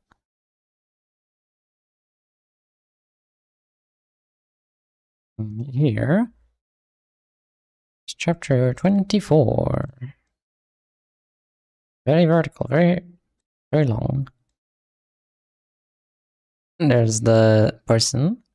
There's everyone's torment. There's the mannequins and the bread and the soup. There's Ezra and Moses and Yuria. Good stuff. Wonderful stuff. Very good art as always. Also fascinating now. I guess the monoliths It has full-on Evil Town vibes. Yeah, absolutely. I guess the monolith, instead of enabling... I used to think it just brought out someone's distortion, but from here I'm seeing like it brings out other people's distortions and puts them into one person?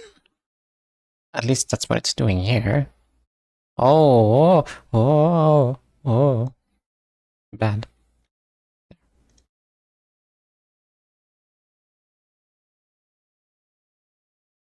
Fascinating stuff.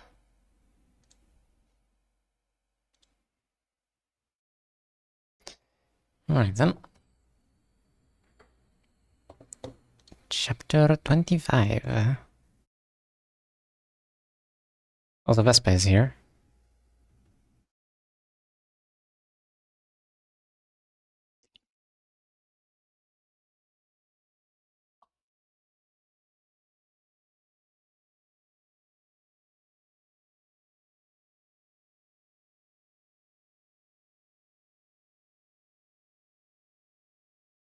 Right. I mean, it could be the power of a specific distortion, or maybe that would explain why only when it came distorted back in the Invalor. Did it? It's been so long since I played that in Travallo. I forgot.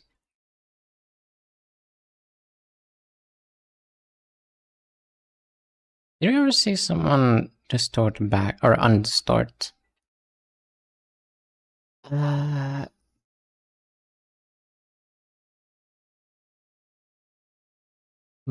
Mayors undistorted. I remember that.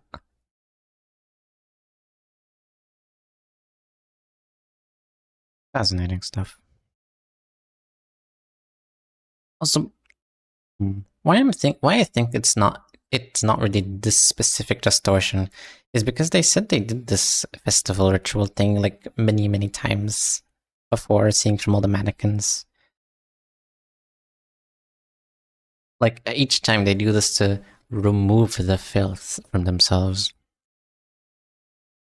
So that's why I'm guessing that's what the monolith does. Seeing as there's like a bunch of people down there in that little hatch. I'm guessing that's what the monolith does. The cellar. Don't be mistaken. I'm not offering you a deal this time. This is a threat. Thank you. But before that, we'll have to handle the situation. I assume these creatures are of a similar nature to what was filmed in your footage. Vespa mused before charging into the distortions. Creatures, each distorted in their own right, are slashed within the same blade, leaving a yellow trail in its path. When Vespa lifts his right arm, the harpoon stuck on the wall returns to his hand. Seems his broken arm is completely healed up. He slashes one distortion after another with flamboyant yet disciplined movements. A pointy tentacle rapidly extending from a distortion gets sliced before it reaches him. A beastly paw swung at him falls to the floor as the trail of yellow light passes through it. It is very peaceful music. Not the time. Why does it have birds also? To line this up.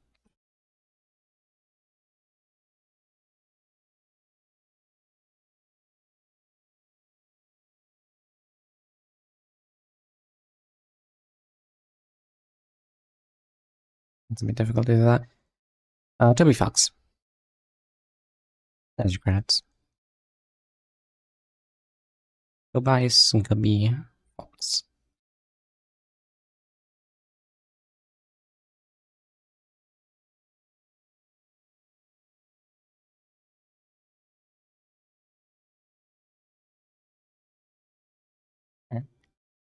Yeah, this fits.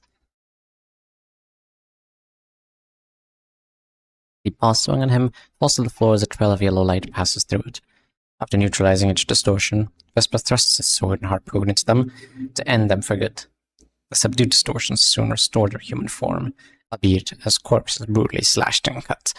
I suppose this is the law of the phenomenon taking its inevitable course. As they transformed back into humans, the distortions that had been shrouding them scattered away. They're most likely returning to the people who they originally belonged to. Oh. Vespa continues to advance without a hitch, creating yellow trails with his blade. My prediction is correct. The most dangerous distortion should be lurking in the deepest corner of this room. The victim of the first festival, who had to take up the distortions of 100 people. Her shape would be positively unimaginable. In our current state, there's no reason to take a gamble by confronting such a being. All we need to do is find a way out of this dungeon. Hey Vespa, the distortion Zing. A yellow harpoon grazed my face and nailed itself to the wall behind me. Blood flowed from the cutted bore in my left cheek. Silence, Dr. Moses. I do not wish to converse with a person who broke my trust. Damn. An obvious consequence. If you dare to run your mouth to me one more time before I ask first, my blade will slit your throat next. Okay. Yeah, okay. Fair. Nothing I say to Vespa will get through to him right now. I tapped Ezra on the cheek, who was still unconscious.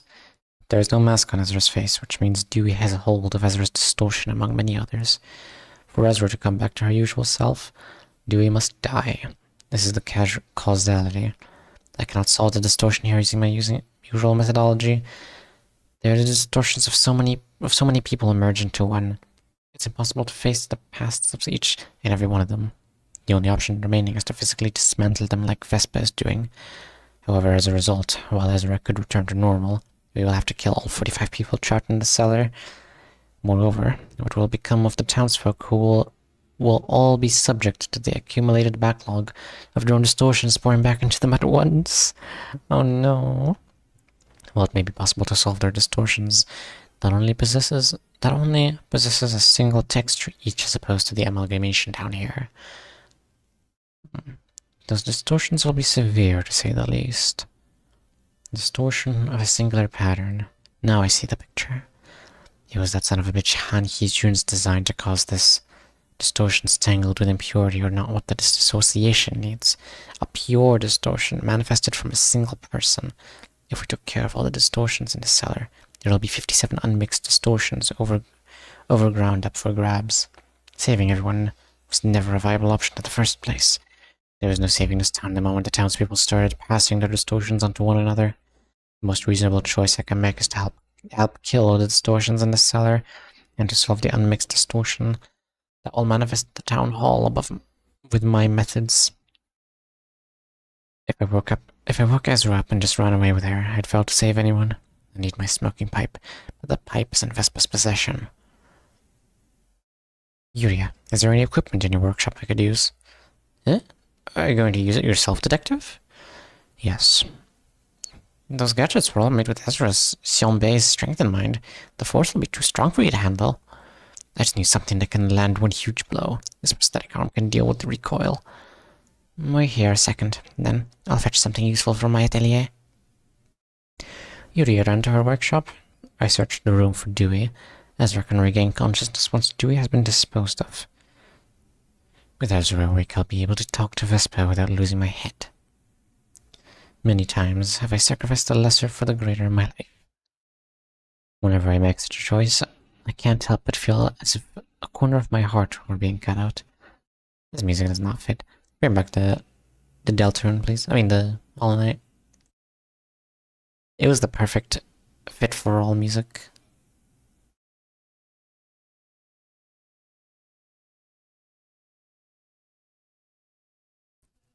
I can't listen to Hollow Knight music without, or Deltarune music without associating it with whatever it's associated with.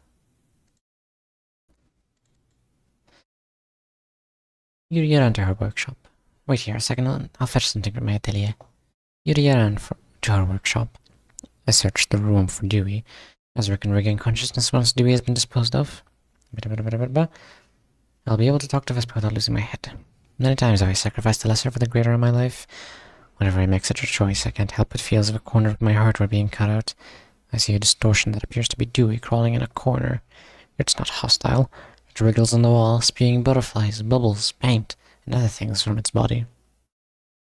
Here it is, Detective Moses. We can equip it on your right arm.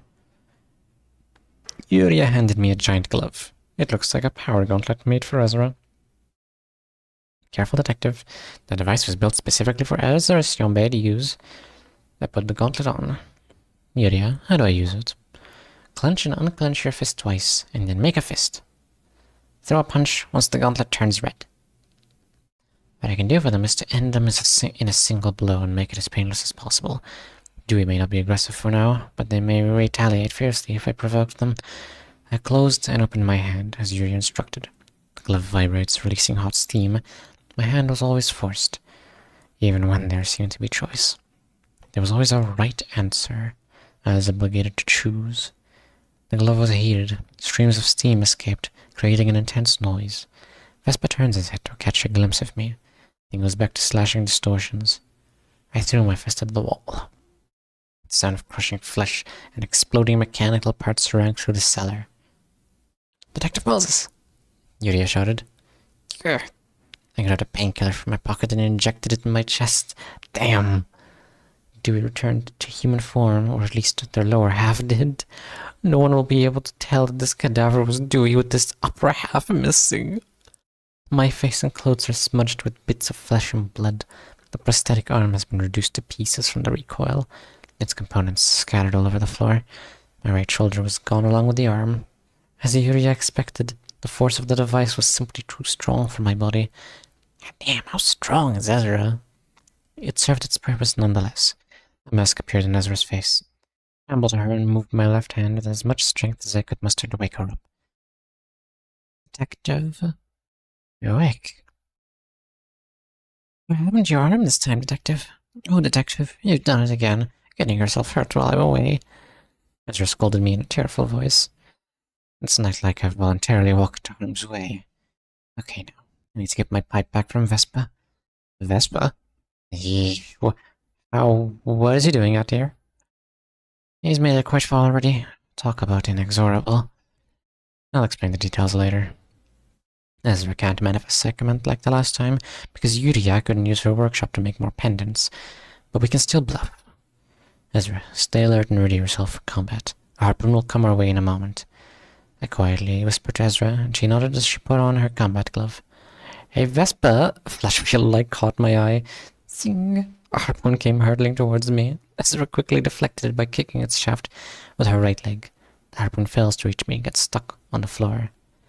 I believe I warned you not to speak to me. Vespa was standing in front of me before I knew it.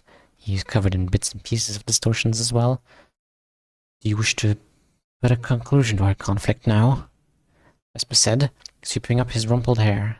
He looks haggard and gaunt, but he doesn't appear tired at all. His eyes still gleam with energy. Thank you, Boris.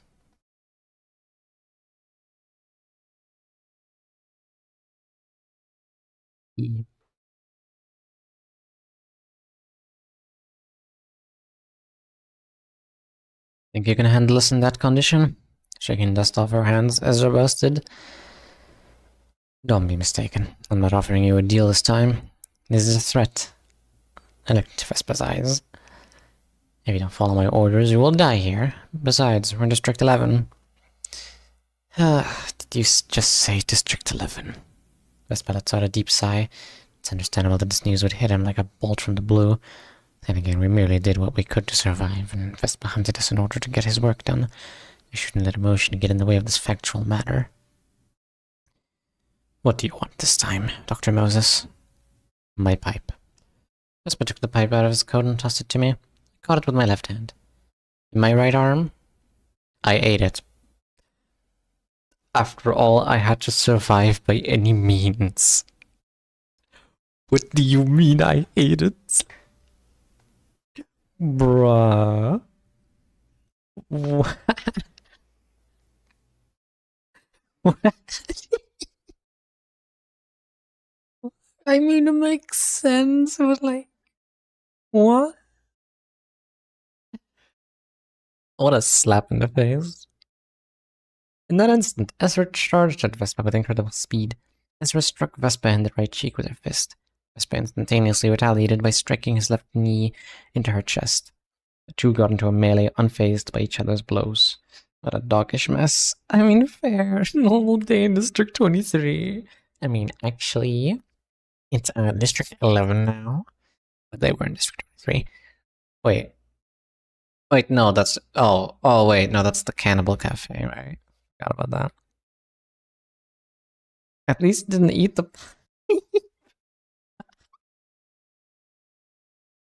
Vespa, I want my arm now. Ate it. Okay, fine, give me my pipe. Ate it. What do you mean? Maybe it's like Tears of the Kingdom, you know? If you eat the very powerful artifact, you're gonna get like... You're gonna turn into some super powerful beast. Super distortion. Super distortion 64. I just wanted a snack after eating the arm. It was crunchy. Mmm, nicotine. Yum yum yum yum yum. It's like a fight between a golden retriever and a Doberman. You put my thoughts into words. Ezra, that's enough. I've lost my right shoulder. Even if I got my arm back, it would no longer be possible to attach it to my body. And I'm not a purist when it comes to body parts. Oh my god. 1 point for Moses, 0 points for Cromer. Let's go. So I took a quick step back and stood in front of me. Vespa, you said you saw the footage, right? I have. Vespa replied, spitting a bloody sputum onto the ground. The beings here are much the same as the creature in that video you saw. In essence, people with the know-how call them distortions. These are not ordinary distortions, excuse me. However, they were artificially created and are in fact distortions of multiple people mixed together. It would be easier to understand if you view them as something similar to the infamous pianist. Oh my god, mention. Are they not similar to the monsters in the outskirts anyway? You could say that. Point is, simple physical force may not be enough to deal with some of them. There's no guarantee that their attacks will be physical either. Didn't you feel it as you progressed further in? How should we terminate them then? Kill them with fire? No, you'll need the powers of my smoking pipe. Yuria, I could use a twinning ribbon. Yes, Detective Moses. Yuria went to her workshop. Dr. Moses, what is the purpose of taking up such an occupation? To learn about the distortion. Are you saying that you acted out of simple curiosity? You're rather selfish. Thanks to you, I have lost quite a few things. I won't deny it. I am a selfish person, as you said. I only act for the sake of self-satisfaction. You should know that neither of us are following some noble cause to begin with. You aren't seeking sympathy from me, are you? Vespa glared at me and put on a faint smile. You're right about that. Here it is. Oh, wait. You're about that. We were simply doing our jobs. Detective Moses, here it is. I worked as fast as I could to make it. I was fast. Yuria shook my leg to grab my attention and handed an orange ribbon to me. Ezra, tie this ribbon to my pipe for me. Yeah. I held the smoking pipe adorned with the orange ribbon in my hand. I missed this sensation. I blew a white breath into the pipe. The white smoke shrouds Vespa and Ezra, while it's permeating into his yellow Huando and her gloves. What is this now? It'll protect you from psychological damage some distortions will inflict. Oh my god, I just realized the white smoke. It's like she's creating a white shield. Like an Elcor, white bullet shield. That's funny. That's amazing. I like that. I like this sort of consistency. It's not the same, but like thematically it's the same. This is a method devised by Yuria and I, based on the capability of the white breath to protect one from mental attacks. We perceived the idea that it could perhaps be used in an offensive way to cause the same kind of damage. The preparations are complete. We will head deeper into the cellar and take care of every distortion in this place, and solve the distortions of the townspeople above. Vespa, when this is over, I'll do what I can to straighten out your situation. You certainly have a way with words, I will admit. Oh no. Let's head into the deeper areas. Yes, Detective. Moses feels like the kind of person who's honest, but willing to not lie, just kind of make the best out of opportunities to save herself. Meanwhile, Vespa seems like just an honest person. Didn't have a way with words. Detective. Vespa and EZRA led the way, with Yuri and I in tow. Yay, our buddies now, probably. The distortions assumed more disordered shapes the deeper we went. EZRA crushed them with her fists, and Vespa cut down the ones in the way, one by one. The areas we passed through were littered with the bodies of people who were freed from the distortion and death. I placed my hand on my forehead. I still haven't grown indifferent to the weight of actions like this. It feels as though I am constantly committing sins. Despite that, we must advance. With Vespa and EZRA's forces combined, the distortions are easily dealt with. Soon enough, we are faced with the one final distortion remaining, inhabiting the deepest area. In spite of the white breath coiling around us, merely looking at it makes my head pound. It takes the form of a spear of flesh that floats in the air. I cannot begin to imagine the desolation and anguish this person may have felt, storing the distortions of 100 people. Vespa throws a harpoon at it right away. Blood spurts from the wound it left on its body. However, the harpoon couldn't dig deep into it. It's only stuck on its surface. Dozens of arms radiate from the globular distortion at once. In response, the arms are all shaped differently, each composed of different types of matter. Vespa swiftly severs the arm and tentacles coming at us. EZRA pulls back and loads up strength on her arm, and lands her fist on the harpoon stuck on the distortion for a smashing blow. Propelled by the impact of the punch, the harpoon managed to tear a sizable hole in the distortion's body. The gigantic heart lying at its center was exposed. It needs to be destroyed, the hole slowly closing up. It's like count to 5 all over again. EZRA, stop that open wound from closing. Vespa, cut the arms trying to grab EZRA. Yuria, tie a penetrating ribbon around my pipe. EZRA jumps into the distortion to forcefully spread the rupture open. Rupture reference. Rupture mention, no way. First we got tremor, now rupture. Let's go. Vespa wards off the threats approaching EZRA. Yuya jumped from my shoulder onto my arm and tied a purple ribbon around my pipe. I took a deep violet breath. The pipe assumed the shape of a matchlock rifle. Oh, wow. Detective, the walls are closing in too tightly. I struggled to brace the gun against my shoulder using only my left arm. Dr. Moses, we need you to act quick. We have only one shot. One shot. One shot, my chin. Worth all of my concentration. Detective. Pull the trigger. Question, I'm a new player. Is there a chance that I can ask a question regarding the game, or would that be the wrong place here? About Limbus Company? Yeah, go ahead. I've gotten to the last Kanto out so far. I haven't completed it yet, but if you have any questions, I'm happy to answer. So welcome in, tech sir. Currently reading Distortion Detective. We hate Project Moon. Yeah, we hate Project Moon. Reading, what's that? Never heard of it. Never heard of such a thing. No, but for real. Love Project Moon. I was just wondering, regarding Mirror Dungeons, what should I use Starlight for? Good question. Starlight. I'd suggest using Starlight for, like, if it's like, which buffs, which of those blessings you mean? Also, thank you for the follow, very kind of you. Depends, you say you're just starting, so it's definitely normal Mirror Dungeons. You start around with like 60 for free each Mirror Dungeon, if I remember right.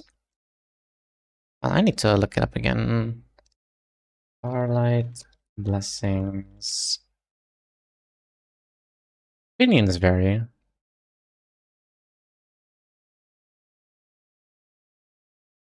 It shouldn't be too important. Mirror Dungeons, the normal ones, are decently easy. But if you want my suggestion, in this company, I've been clearing dungeons without any trouble so far using the free Starlight. Yeah. You don't really need to worry about that too much.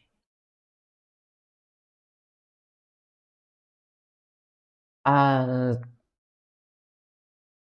for normal dungeons, you don't need to worry. Where's the wiki? I just wanted to see all of them. Mirror of Immortality, that's not the one. I guess it doesn't really, I guess it's kind of the same. Here we go. Star of Beginning, the first one is good. I like it. Favor of the Nebulae is good, I like it. Starlight Guidance is good, I like it. Although those ones are a bit on the expensive side. Starlight Guidance is probably my favorite one. It's just free stats. If you're new, the ones that give you power for new packs is great. It gives a very big boost if you pick new packs. If not, I usually would go for the ones that give 20% extra cost for each fight. That one is really good. That one is also very good, yeah. So just keep going like I am right now, because it was hard to find info on it online. I've heard somewhere that you can get permanent buffs. Permanent buffs. You can get permanent buffs from, like, or like buffs throughout your run using the ego gifts you can buy on the shop or find by fighting Abnos and completing the event nodes. Those are your main way of becoming stronger in mirror dungeons. But it's a per run buff. There's not really anything permanent.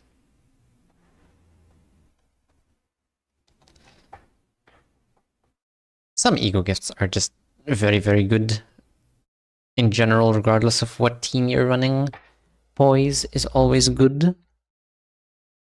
A lot of the tier 4 gifts that are not the rocks are great. The tier 4 charge ego gift is great. This is permanent, I think 2 mirror dungeons ago, like a year ago, there was a permanent buff for season. Maybe you got outdated info. Really? I didn't know that. I don't think I was playing with that by that point. Oh my god. Thank you for the Prime sub. You didn't have to. Thank you. Thanks a lot. It's pretty hard to find stuff that explains the systems well. That probably was it. I did not even know that existed. The more you know. You unlocked a skill tree back then instead of getting stuff for each run. Really? That sounds sick, actually. Damn.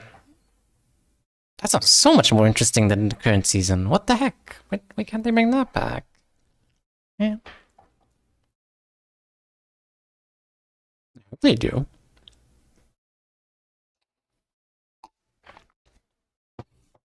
Once you progress more into the game and unlock hard dungeons, then it usually becomes good to, if you're gonna complete the whole dungeon, you get all the Starlight gifts, everything. It was so cool, but the grind was real, lots of stuff to buy. I see. Probably perfect for old me that did like 100 mirror dungeons a day per hour.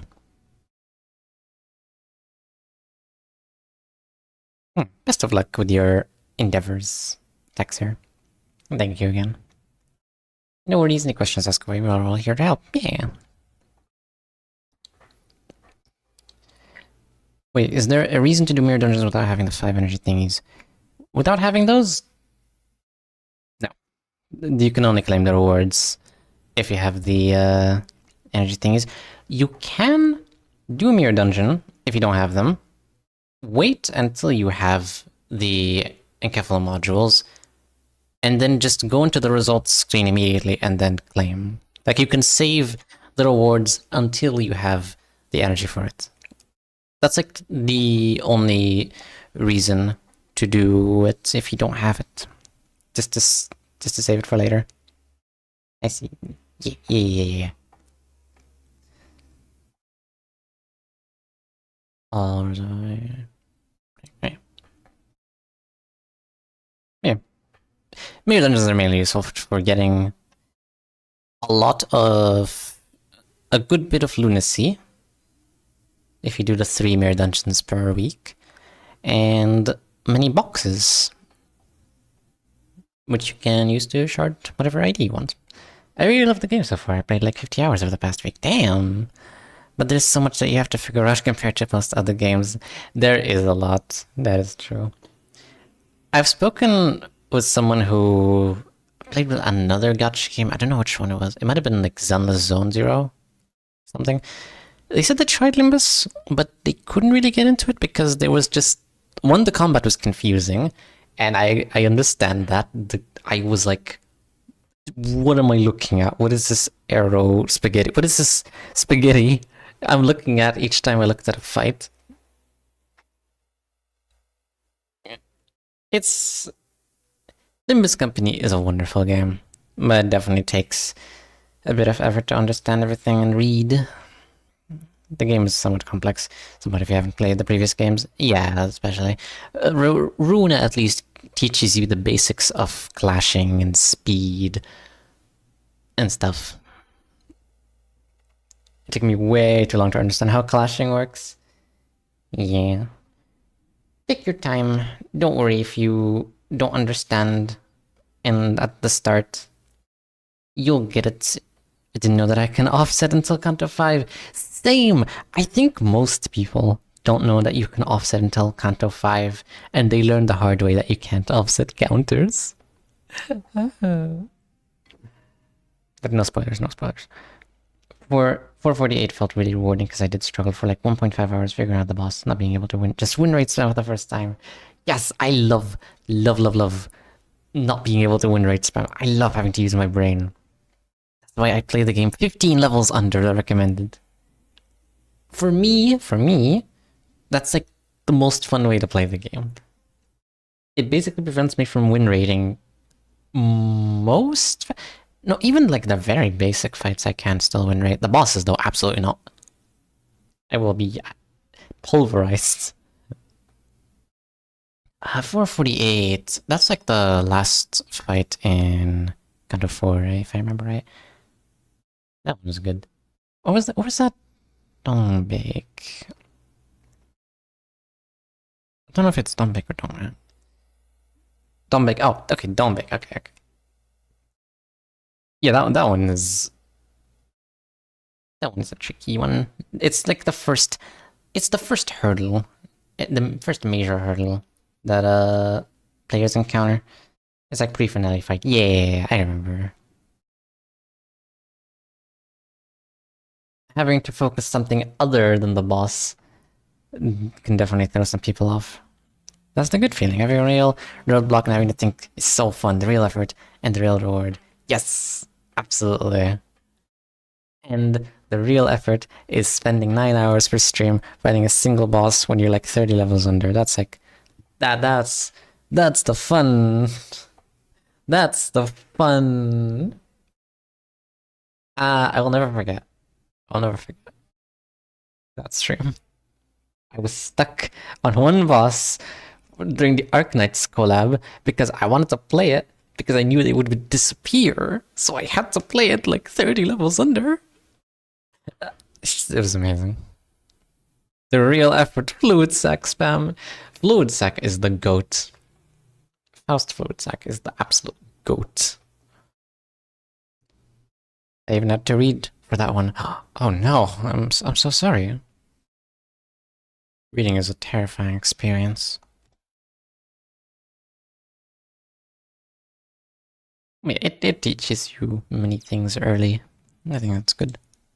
Thanks a lot for helping out. I'll turn in some other time. I'll head to bed now. Alrighty. Have a good night. Enjoy Limbus Company. Have a good evening. Thank you. You too.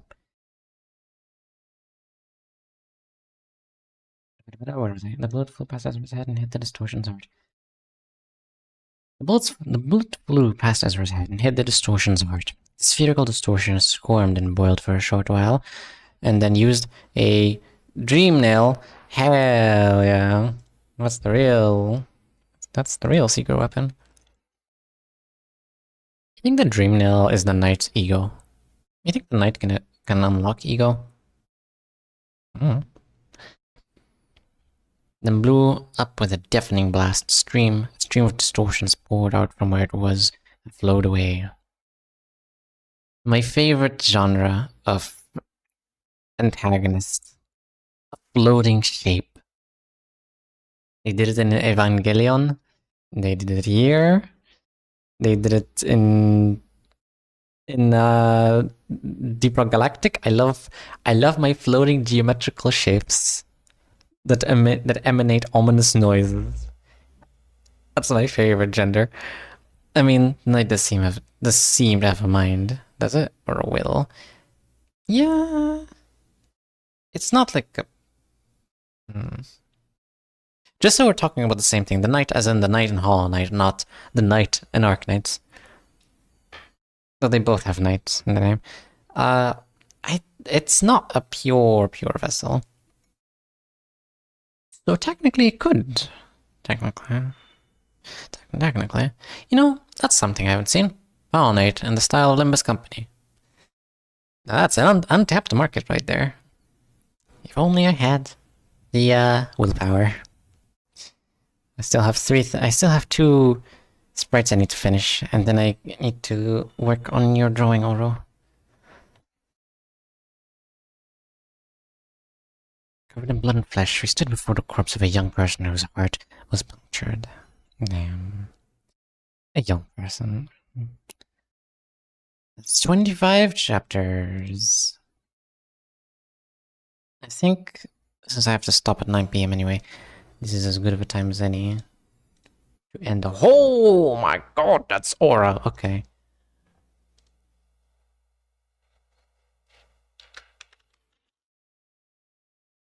This one is a picture of EZRA trying to hold the rupture open. Vespa, with his jacket off, slicing off the arms trying to grab EZRA. And... where is it? And Moses being sick as hell. Look at this dude. Oh my god. Look at that. And aiming with one hand, too. One arm. That's all you need. Must own the musket for home defense, since that's what the founding fathers intended. Yes. Yes. Guys, can you stop being so cool? Do not aura farm a challenge. It's literally impossible. Impossible. I'm so excited to have as many profile pictures for everyone to see. If you like it, who knows, maybe it'll somehow be my worst drawing in like years. Maybe I'll get lobotomized before drawing. You never know. You never know what could happen. Aura. Oh my god. It's beautiful. Alright. In that case, we'll see if anyone... Drawing drunk challenge. I do not drink, so that's not an option for me. Now, give me one of those drunk glasses, though. Now that's evil. Let's see.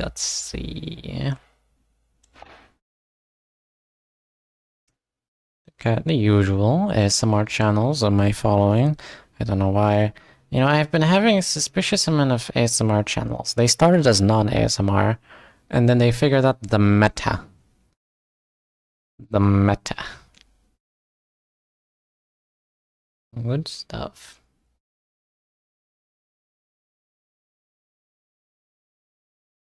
Here's someone I haven't raided in a while. And I haven't seen stream in a while. Bandit Boar is playing Minecraft. Modded Minecraft. Very modded Minecraft. What is wrong with his mouse? Strange stuff. Oh well, thank you everyone for watching. I hope you enjoyed. And yeah, that'll be all for today. Bye. See you next time on Tuesday, probably. Probably? Or is it Monday? No. Monday. Tomorrow. Also, I forgot to mention, I didn't say anything about the community night. Sorry about that. Next week, I'll try to actually do the post early this time, so you can put in your times and everything. It'll be a movie, most likely. Although peak update did drop. So next game night will probably be that. Sorry, Food Explorer Nini, Stream Detective Nini, Food Explorer Nini, Cult Mystery Solver Nini, or I have her. Okay. Yeah. Next stream will be tomorrow. And it'll be... I don't know. I don't know what it'll be. Do you think I plan my streams? Not anymore. It's been a while since last time I've done that. Okay. Bye. Mwah.